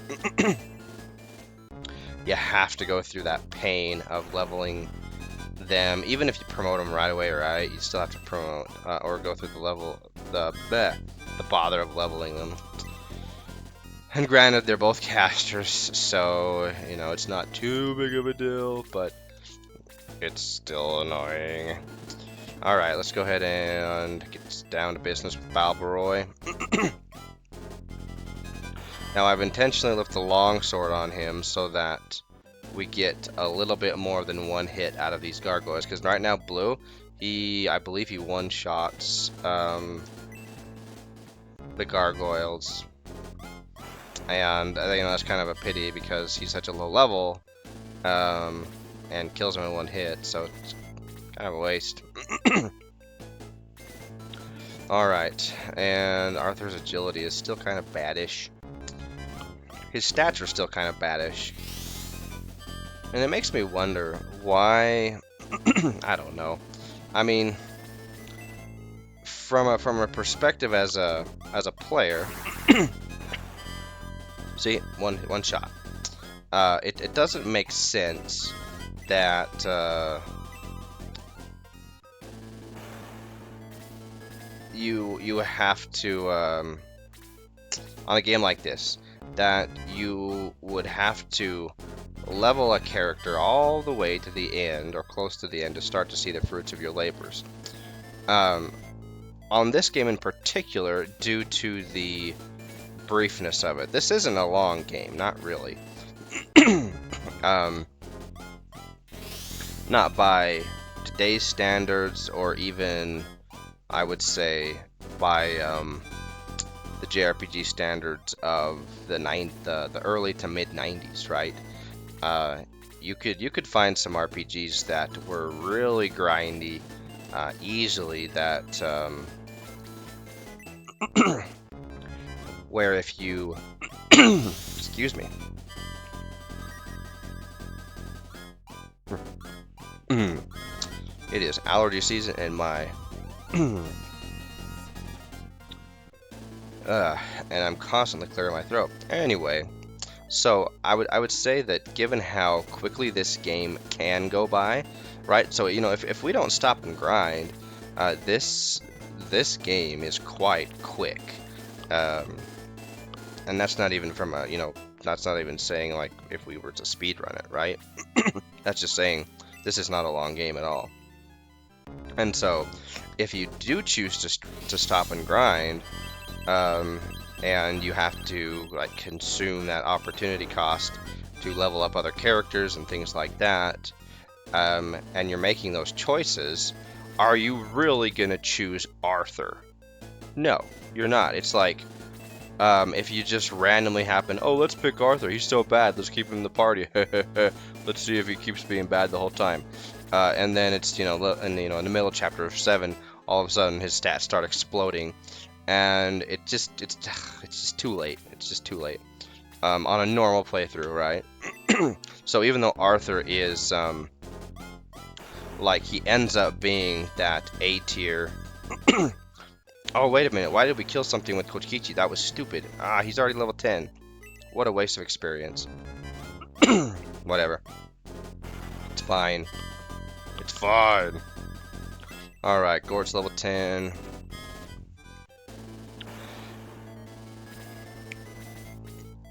One thing that is kind of a constant is that each character, each class from levels 1 to, oh, that was a terrible level up. From levels 1 to 10 focuses more on like speed and defense, and depending on who it is, hit points. Like May is a rarity where her hit points explode quickly, whereas you see most of everybody else's hit points are in the 40s. They get a moderate increase of hit points, but defense and speed is the big increase, those first 10-ish levels. And then you start to see some attack gains as well. And if your characters during those first 10 levels, if they get, I guess, a good roll in that sense, then they can stand out above the others. But the RNG doesn't vary so wildly that what am I trying to say? Excuse me. That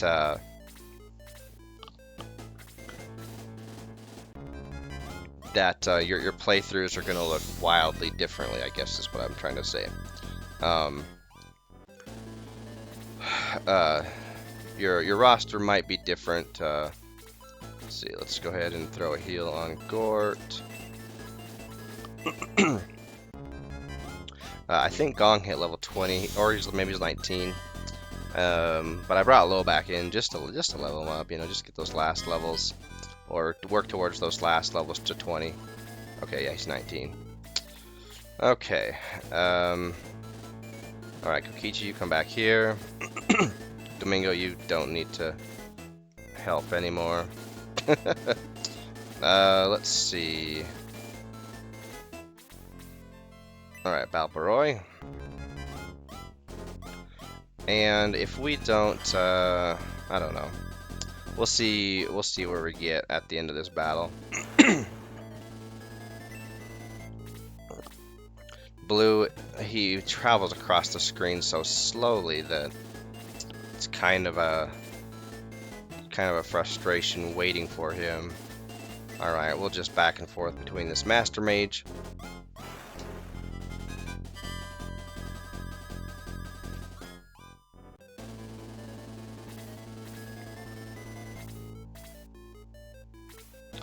Where was Pele at in my experience again? Man, I looked at it literally like 33 seconds ago. Okay, 86. So upon taking out that Master Mage, he should be up to level 10, which will leave the remaining 2 enemies for Blue and Balbaroy. But I'm not going to be able to take out the... I'm going to have to just save all 3 of them for those guys, because they won't be able to take out... I can't put my flyers up on this ridge without aggroing all of these guys. Kane included, so... we're going to wait. Come on, Balbaroy. I think 1 hit on a Master Mage and he'll be up to level 8.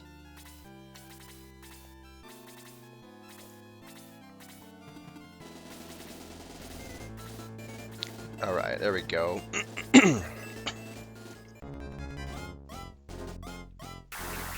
And I was gonna say, I think he hit, yeah, he one-shots the Master Mages as well, so. And if Blue is the only character who's not level 10, then I'm okay just proceeding forward. I wanted to get all my Lance users to level 10 for sure, and and Gort as well. Let's see. Do you have? Yeah, you have a couple hit points missing from your level up.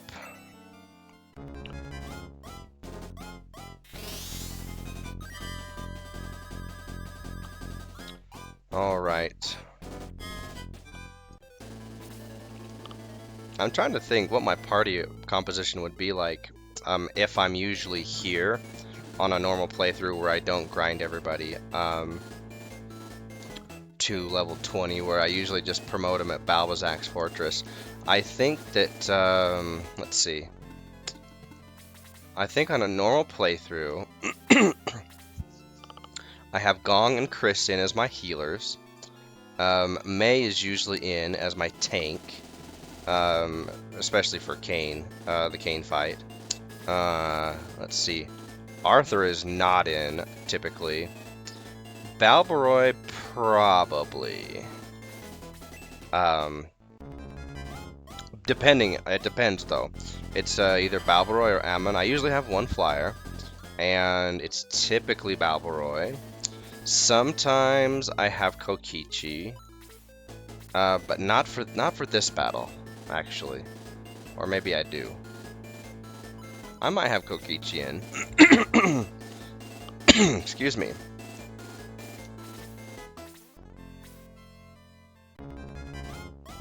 Oh man. Gort and Luke are both typically in. That heat axe that they pick up in chapter 3 is pretty darn powerful. And oh, nice. That's Blue's signature deadly attack when he's promoted.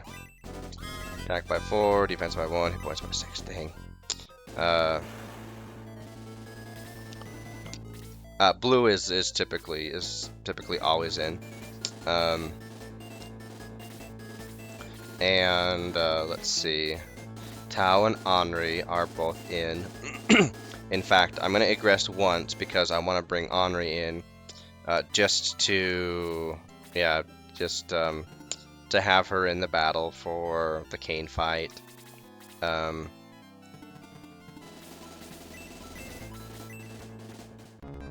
with Tao and Henri, and they trivialize this battle. They truly do.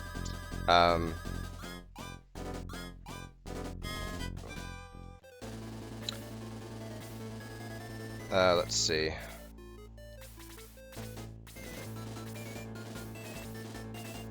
I want to look at Balbaroy. Wait, you're only 57? I thought you had more experience points than that. Well, let's have you equip that steel sword so that you make sure that you kill that master mage. Another reason why I like having a flyer in, whether it's Balbaroy, Ammon, or Kokichi, is I like giving the power ring to them because of how, especially if it's Balbaroy or Ammon, they can fly around and use the power ring to boost everybody. Now, you know, Tao and Domingo as well has boost, so we have Domingo and Tao who can boost people's attack, and then we have the power ring. And so having that ability to boost 3 fighters' attacks in one turn is pretty fantastic. Let's see, I think Blue has some HP missing from a level up. Yeah.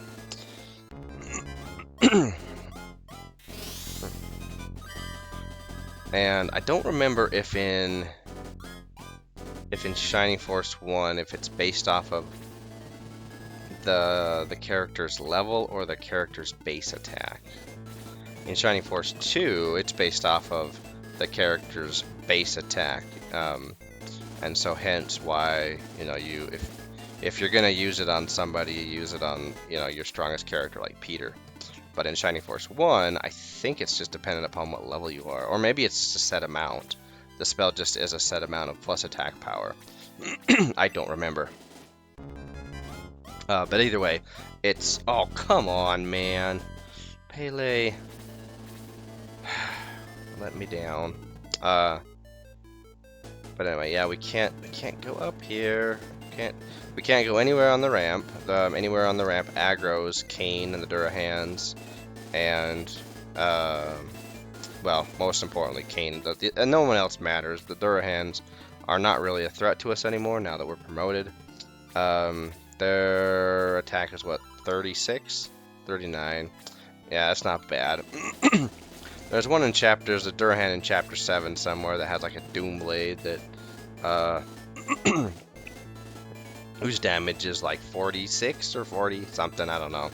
So a little bit more dangerous, but it's kind of like the lizard man with the heat axe in chapter 3, but much less deadly. I mean, you know, he hits hard, but promoted characters can cut through battles so quickly that it's like, you know, if you have the right composition, you know, if you're not putting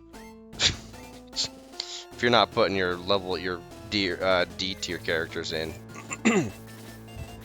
to give yourself a challenge. All right, so Balboroy's level 8. Blue is level 6. I thought that we would be closer. Whatever. We're just gonna aggress one more time, and then we're done. We don't really, because we're gonna keep in blue, and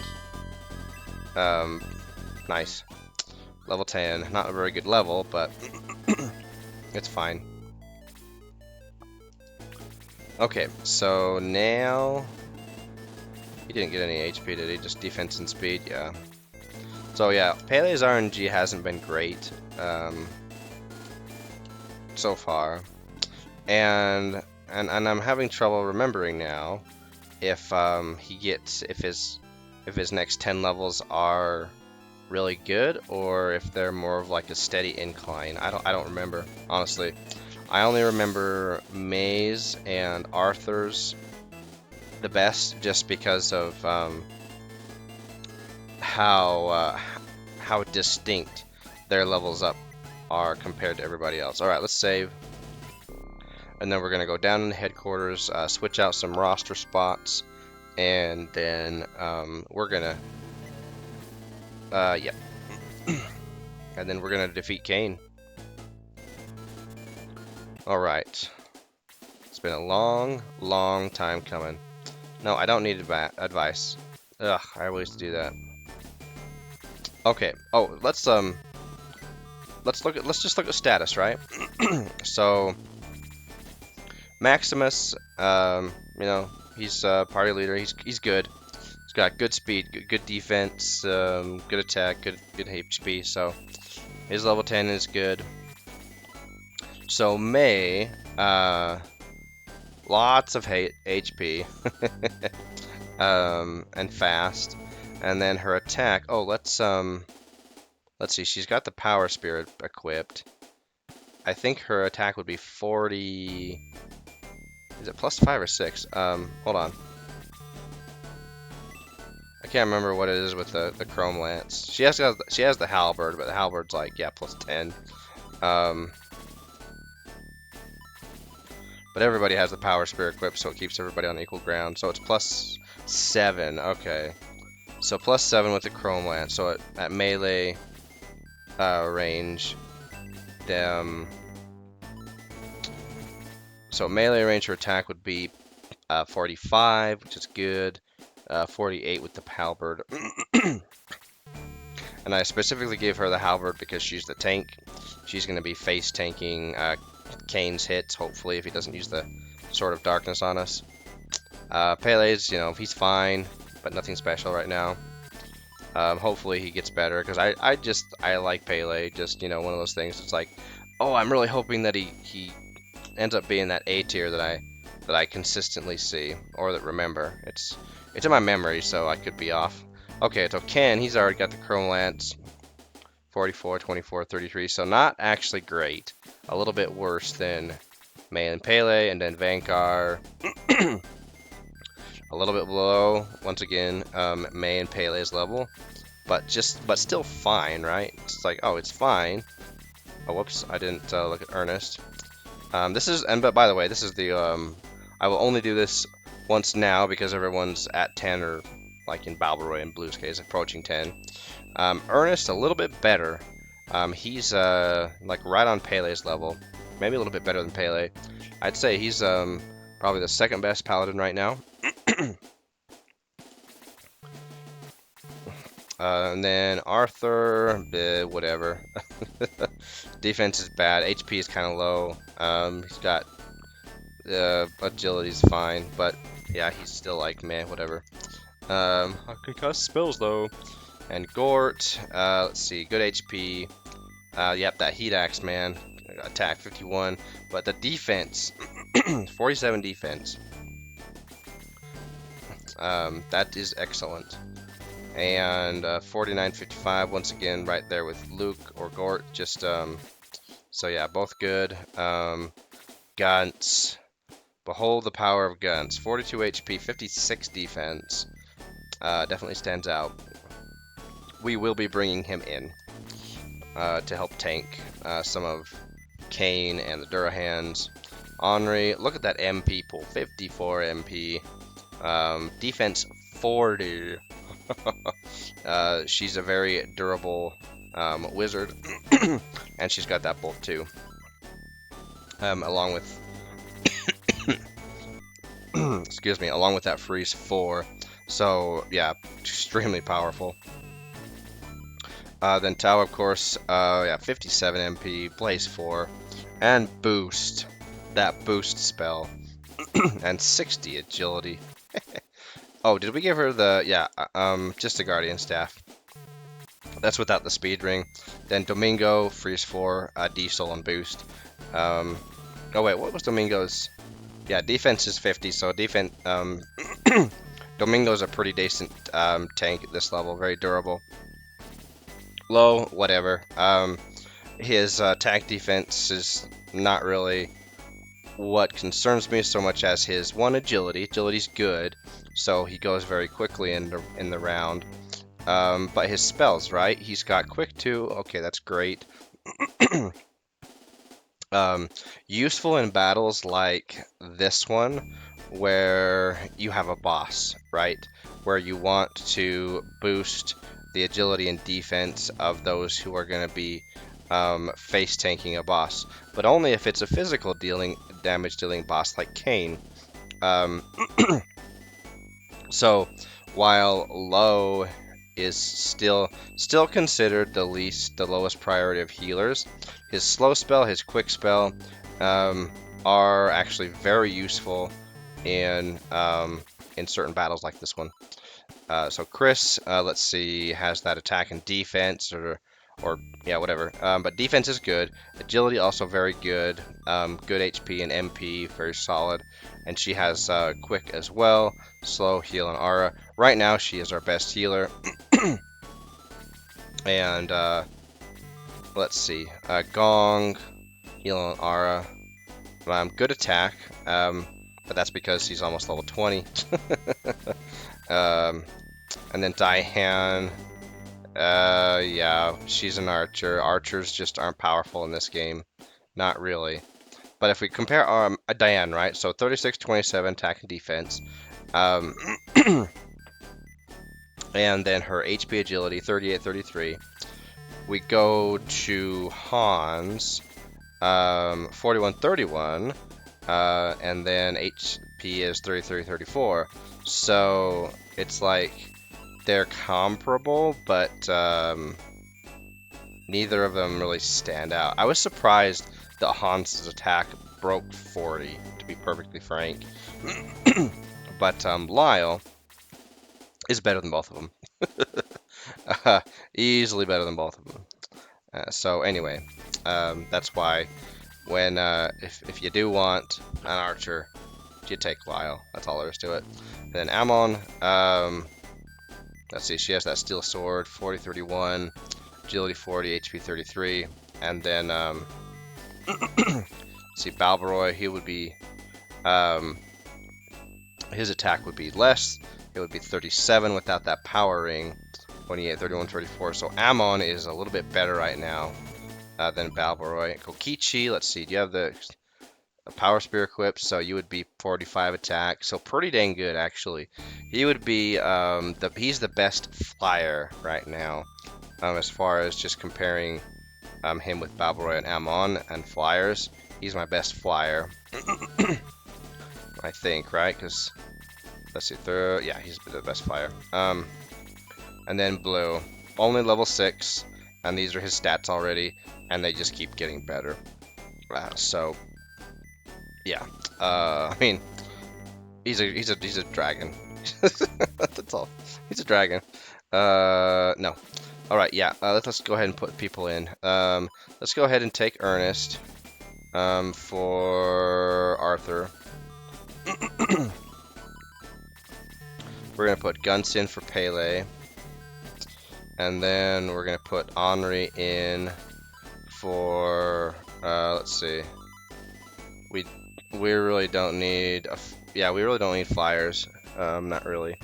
So let's take Kokichi out. Chris, do we need Chris? Yeah, let's bring in Chris for Gong. Actually.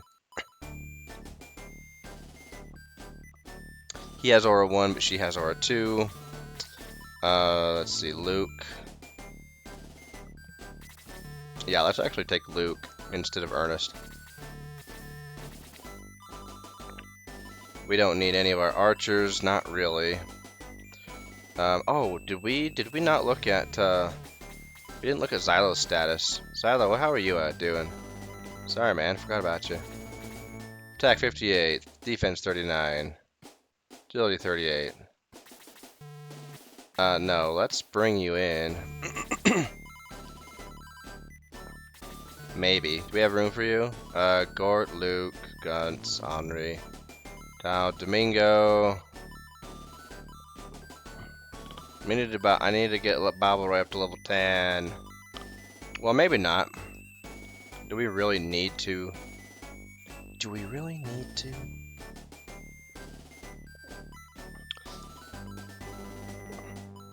Dang. We could probably leave out low. But do we really need more DPS? That's the thing. It's like Xylo's good. And that's another, conflict, right? It's like, oh, we got so many good fighters. And he's right up there with everybody, but it's like you gotta leave another good fighter behind to do that. I think, Luke, you'll be going out. Yeah. Okay. Alright, so that's our roster for the battle. And Balborough, the only reason he's in is because of, he's not level 10 yet. Alright, here we go. Here we go, here we go, here we go. So,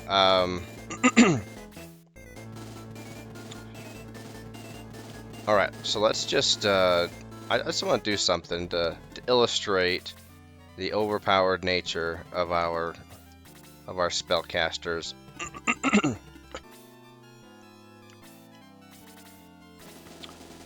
Let's see, let's just put May right here. Let's put Henri over here. Yeah. Hopefully Xylo doesn't fall off, because he can get really good stats. He's just not as consistent as I'd like him to be. Alright, Gunts, let's move forward.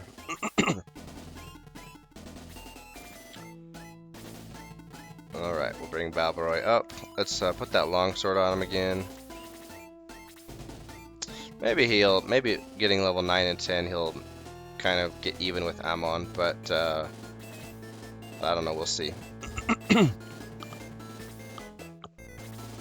We'll see if he gets some attack and agility and HP in the next couple levels. His last level up was terrible, so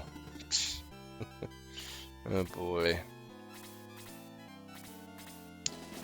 Alright, the golems went, gargoyles went.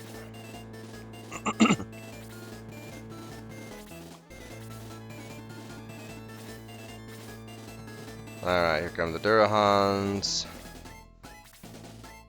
Alright, let's just stick low right here. Alright, let's do this. I still kinda want to try and get these two up to level 10 on this battle.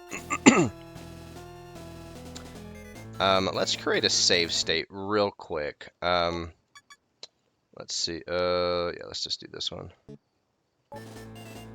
Just so I can illustrate this, because this is just ridiculous.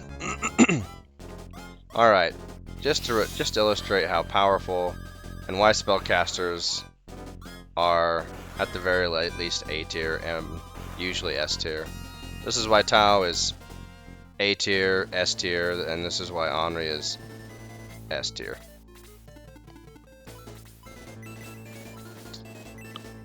I mean, this whole group can fit in her Bolt 2 casting, and if she gets a couple of deadlies like that one,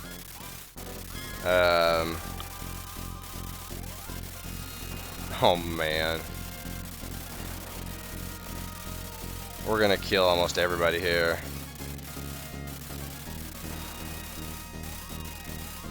Yep. And just like that, all of those guys wiped out. That is the power of Henri. So we're gonna do a load. We're gonna load that back up. I just wanted to show that off. But we're gonna wait for these two yahoos to do their thing with the gargoyles up there, and then we'll proceed forward. So hurry up, guys. Alright, come on. I'll probably just do like Blaze 2 to soften them up, because I really, let's see. You're at level 8.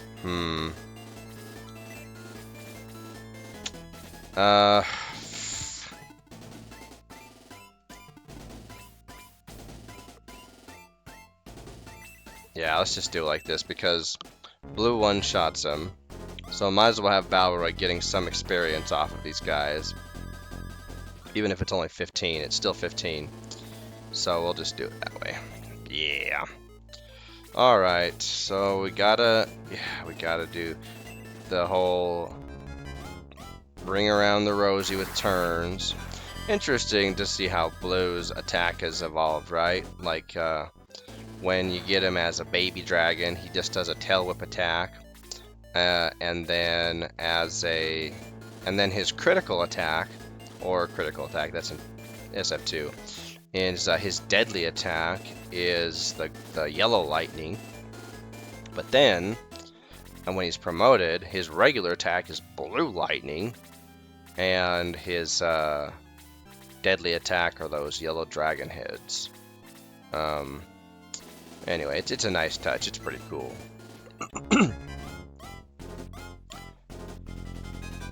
Alright, there you go. Nice hits.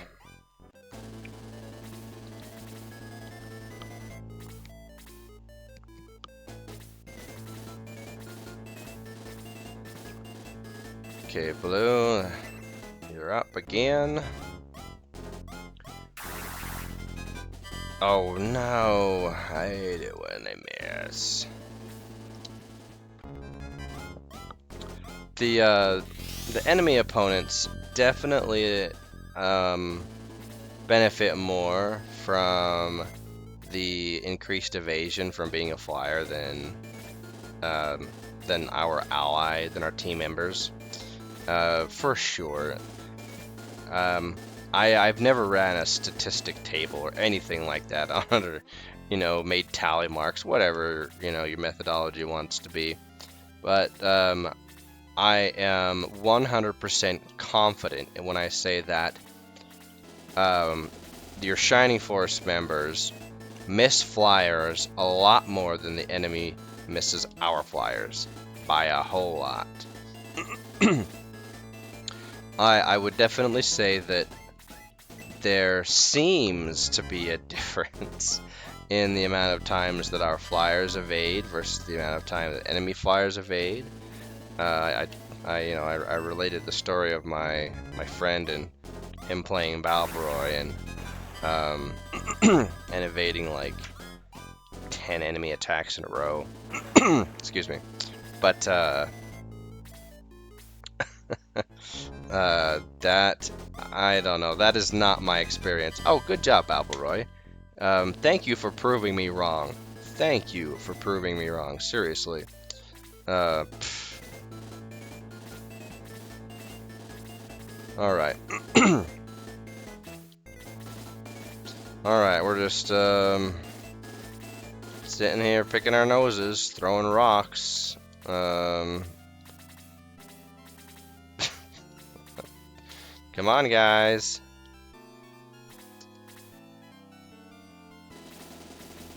Can you imagine if, in a movie, and like, let's like Wreck-It Ralph, where, you know, at the end of the day when the arcade shuts down and all of the video game characters, they all like congregate in that big area, and like some of them go to that Tapper game, you know, to get a drink. Oh, it's nice. Attack by 6. That's fantastic. And anyway, and can you imagine if they would have included someone from a JRPG, a character from a JRPG, and they're like from Shining Force? Like, let's say Kane, you know, the villain was, you know, showed up and, you know, and in like the good bad guy group, because Kane does turn, right?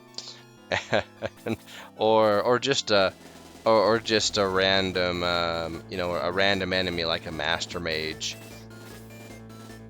and just in small talk, you know, complains about the woes of the player grinding out levels upon levels on, you know, your particular battle. Like, yeah, man, this player just played through my battle over and over and over today for 8 hours. It was crazy.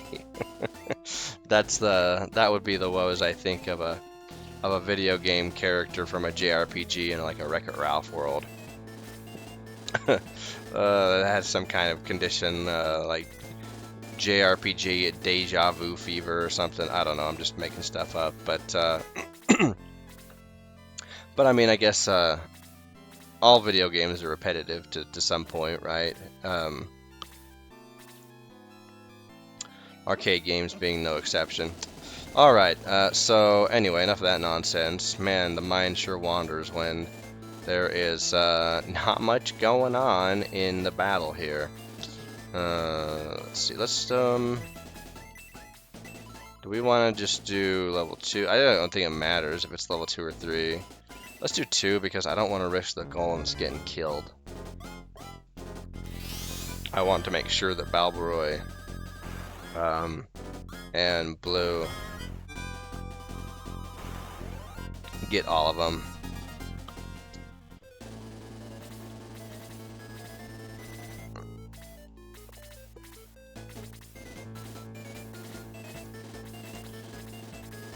What is his speed still? It's still in the 20s. He did get 5 speed so far since we started this segment. Let's just do freeze level 1. Now a couple of these golems will be healed, but that's okay. Okay, let's equip that steel sword because we are attacking to kill. Gotcha. Alright. Oh man.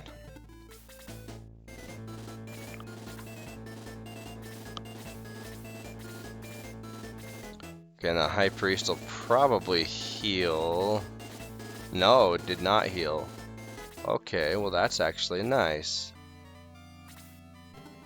Let's move you down, Tau.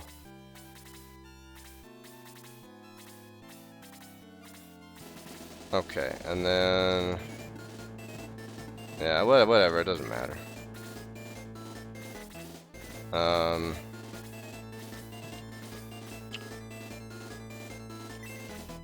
What's your experience at? 78. Okay, we'll lose some, but not a lot. We'll waste about 20 experience. But that's how it is.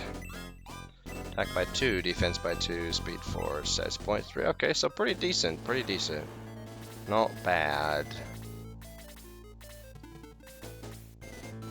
Alright, and blue, yeah, he's 21, yeah.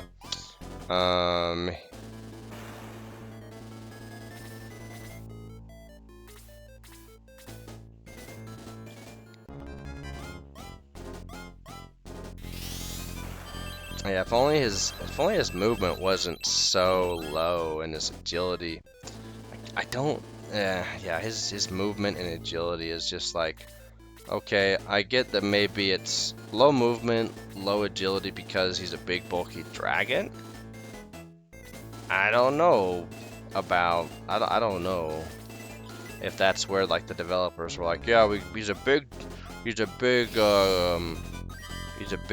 bulky, not sulky, a big bulky, surly dragon, so he's not fast. He's just, you know, once he gets to you, he'll hit you like a truck. I don't know. I don't know what these developers think when they're like coding in how the statistics RNG will increase for each of these characters, and like movement especially, right? I think though that's what they intended because they gave him a movement of 5. Why couldn't they at least give him a movement of 6? I mean, he's a dragon. Nice hit, Balbaroy.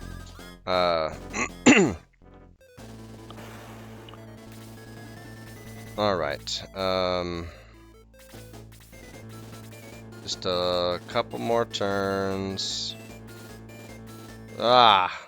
These mages. These mages. It's fine. It's fine. Give Low something to do at least, right?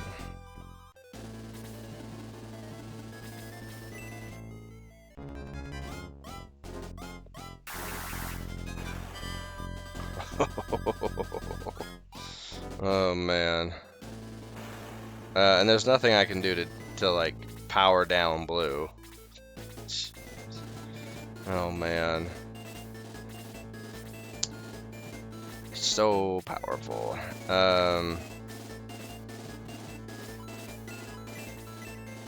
What I don't understand is why blue is typically rated by players so low. Maybe it's the fact that it comes kind of late, right? Chapter 6, and you have to get him at least that one level to get into level 10, and perhaps blue is one of those characters who benefits much more greatly going from level 10 to 20 unpromoted than other characters.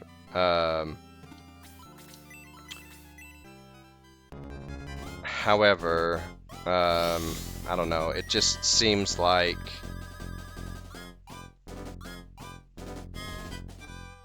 it's more obvious that you should do that with blue than with other characters. I'm not sure if I'm expressing my psychology here, my gaming psychology. Yeah, let's just go ahead and have Balbaroy attack the High Priest. He might one-shot him with that steel sword. Hey, nice work, Balbaroy. You got him. That'll give you 70-something. 75, 77, right? So, or 67. Well, that's right, because it was 33, not, or 35, not 45. My bad. So anyway, I don't know. It just seems like you get blue at level 9, and it just seems like the maybe not logical thing to do, but it seems intuitive to do that. I think my first playthrough is the only playthrough. Oh man. Where I didn't level blue. I just didn't. I was impatient. I wanted to get through the game, and so I didn't level him foolishly. But then on my second playthrough, I was like, okay, let's at least kind of see what these characters that I haven't been playing, that I didn't play, that I didn't promote, that I didn't bother with. Let's just see what they can do. All right, nice though.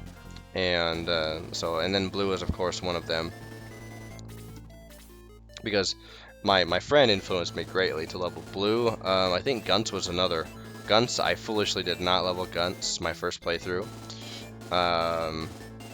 And I think I had a lot of the, the first 12 members I had in. I think I had 3 healers in my Chapter 8 party. I think I had Torasu, Torasu. No, I think I had low. I think I had low, Chris, and Gong in my first playthrough.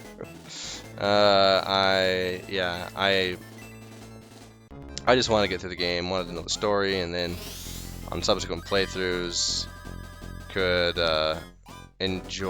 slow it down and enjoy the characters more, enjoy, mixing up the party more. But anyway, nobody cares. Alright, let's go. Alright, how do we want to do this? Still want to eliminate the Durhan and the Master Mage before the others can come down. So, alright, Balbaroy, let's put you here. Blue, let's put you here. And then Kokichi's not in, but that's fine. Let's put Tao right here.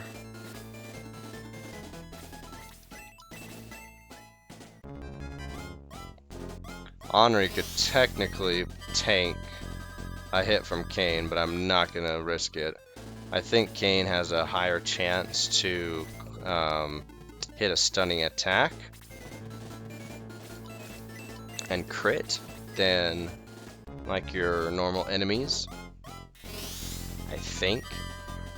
Just trying to remember. My memories are telling me that Kane is dangerous. Yeah, he does stunning attacks more frequently, and not necessarily hits twice. He doesn't need to hit twice. Let's see, who do we want to have take out the Durahan and Master Mage?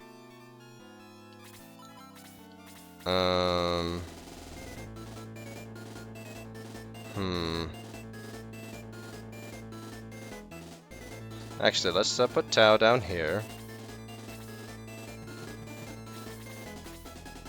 We are going to overcomplicate this strategy.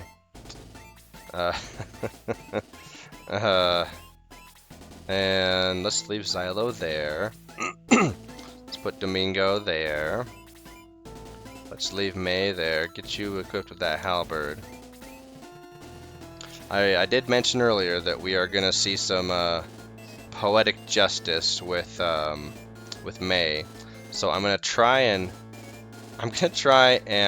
do it so that May gets the killing blow on Kane. I've done it in the past, and when I try to be all cool like that, it usually ends in disaster. When I mean disaster, usually like 1 or 2 of my force members die. Let's see, you got the steel sword powering on. Yep. Alright. Gunt, let's leave you there for a second. Alright, let's wait until the turn recycles. Alright, Durahans are the last. Alright, let's do it. So, let's go ahead and bring Tao up here, cast a quick Blaze 3.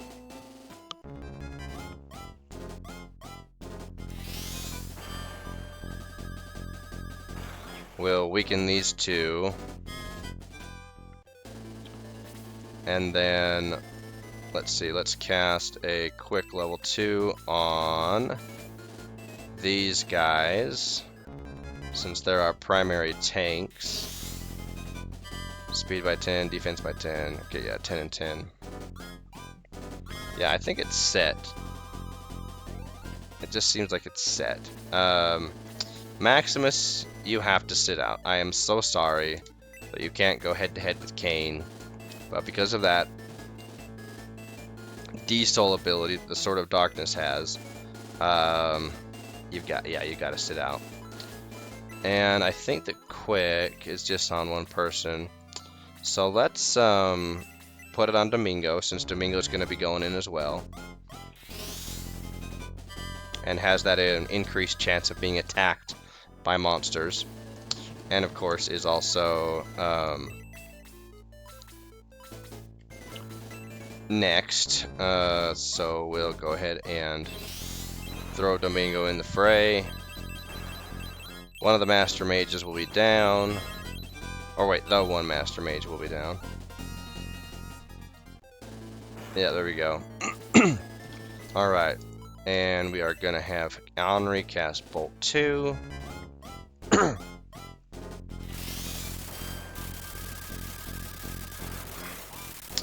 Alrighty.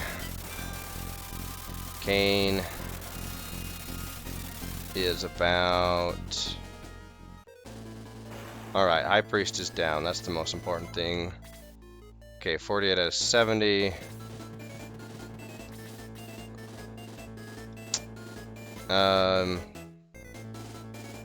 Yeah, let's just have May go ahead and charge him. Yeah! Dang. Have Xylo take out the Durahan. Nice, hits Xylo. Oh man, he would have one-shot that thing. Alright, we'll have Balvaroy come up and distract him.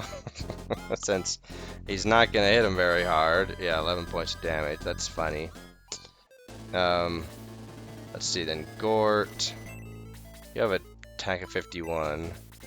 But you have an attack of 54. 1, 2, 3, 4, 5, 6. You can't reach him. Bummer. Let's see. Actually, let's yeah, let's just do the middle axe, because I'm not sure that... Okay, the heat axe might have been okay.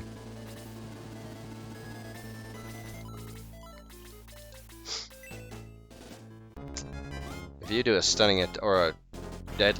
Oh well. We win! He didn't even need to do... He didn't even need to do a deadly attack. Guns is so powerful that he killed him with a power spear. Sorry, mate. At least you got a shot off on him. So, anyway, it didn't end in disaster, but we didn't quite get the planned ending that I thought. Anyway, oh no, my mask is breaking. Huh? Where am I? Look at that, he's got a big gash on his face. I remember now. Dark Soul masked my face to control me. And it's so sad that, you know, it doesn't, that the English version doesn't mention that Kane is Maximus's brother. Forgive me, Maximus.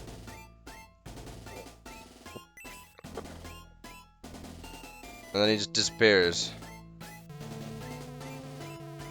Seems that Dark Soul is behind all the evil afoot. Stop him at all ends. Check the shrine again. Okay. So we're gonna go back to the shrine. Oh, derp.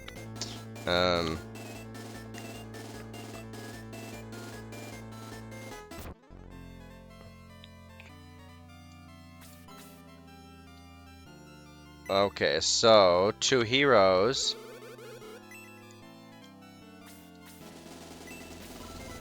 Which means, look, it's Kane. He's a hero just like us.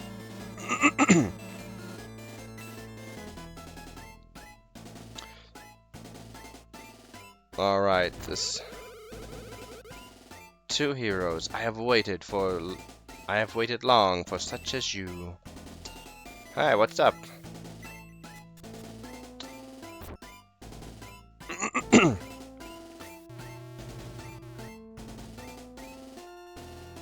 What a smug little, Wait, what?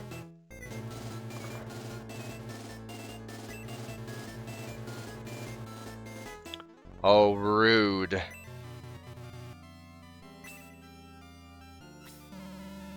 Wait, no, no. I can help. Actually, no, I can't. I don't have the Sword of Light or the Chaos Breaker. Oh no, where did everything go? So obviously Kane's power level is a little bit higher than ours. Yeah. So, now what do we do, right? It's like, where's Karen? I think that, I wandered around here. Yeah, there's no one to talk to. Is Boken still here? I don't remember if Boken is still here after the battle. Let's go check out that one town that he was in. Or not town, that one house that he was in.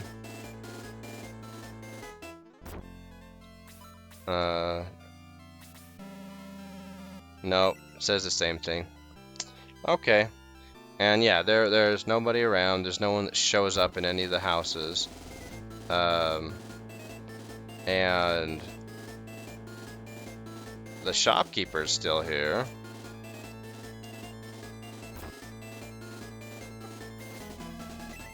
But that's it. Same thing. Alright. So we're gonna go back to not Dragonia, back to Rudo. And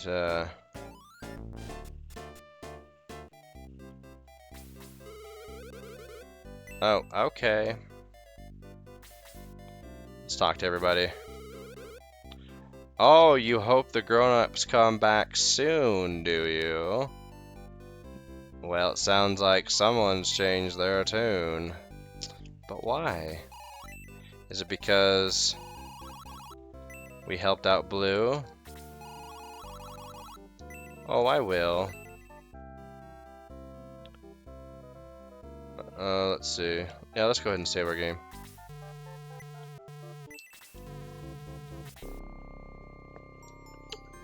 Oh man, being able to hear different music besides that town battle music. Whew. This is such fantastic music. Oh boy. Oh, anyway, let's go ahead and rearrange our troops real quick while we're down here. We're gonna need to do that. Join. Let's see, we're gonna be in the forest, so let's actually bring. We're gonna leave May behind. Let's bring Hans. Guns. Yeah, we're gonna leave guns behind. We need lots of mobility. Let's see, all of you guys are doing fine with mobility.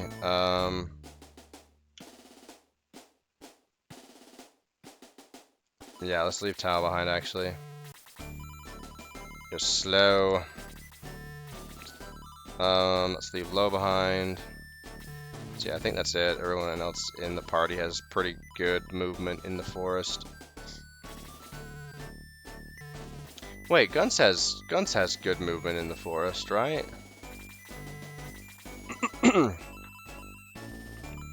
But who are we gonna have sit out?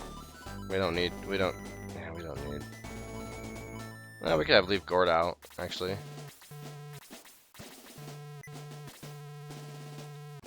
Okay, it's kind of a weird lineup, but whatever, it works. What do you have to say? Oh, so you're even getting business now? Okay. Yes, I did meet Blue, thank you. Alright, what does everybody else have to say? Hello, sir. Okay. Oh, good. Where are they? Where are they? We don't know where they are. We'd never, they never tell us where they went. So it's like, where are they coming back from? What? Oh, Yahoo for Blue. Okay, whatever. It's just like, Where are they? Yeah, where did they go? And whatever. I checked the old records and read something interesting. Yes, of course. The manual of the seal holds the key to awakening Dark Dragon. He must never awaken. Okay, well, too late for that. The Sacred Dragon must keep the manual from evil hands. About that. Sword called a Chaos Breaker. Ooh. When the sword is used at the westernmost point of the land, the castle of ancients will rise. No. Oh no. But you know,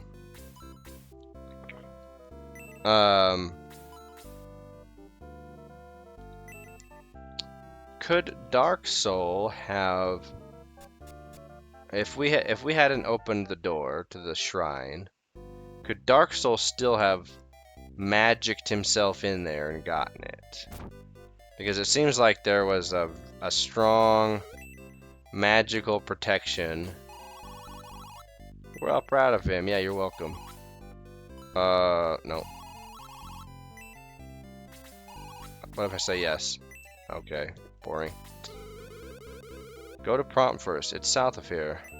But be careful, there are lots of monsters out there. Yeah, I know. Okay, so that's it. Our time in Rudo has come to an end, and we are now off to the city of Prompt. We talked to you already. Well, it's been fun, lads and lasses. Please move. Not this way. Come on. Gotta be kidding me. Kid? Oh, this is great. Love being NPC blocked. Alright, there we go. Yeah, we know. Okay, let's get her done. Let's do her to her. Well, in the next episode, anyway. Ooh, Miss Shayla. Yeah, you've said that before, when you tried to burn me alive on a boat.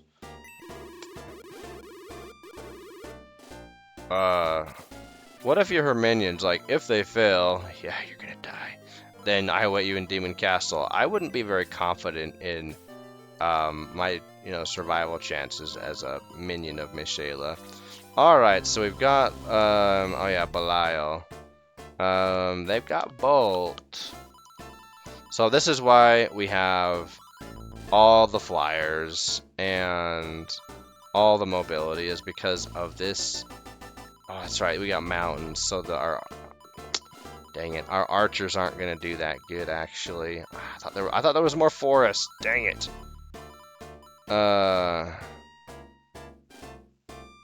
And less mountains. Whatever. We have our flyers. Our paladins wouldn't have done any better. Gorton Luke would have moved a little bit better through the mountains, but once we get back here, our archers will be just fine. Yep, and there it is. Demon Castle magically appears.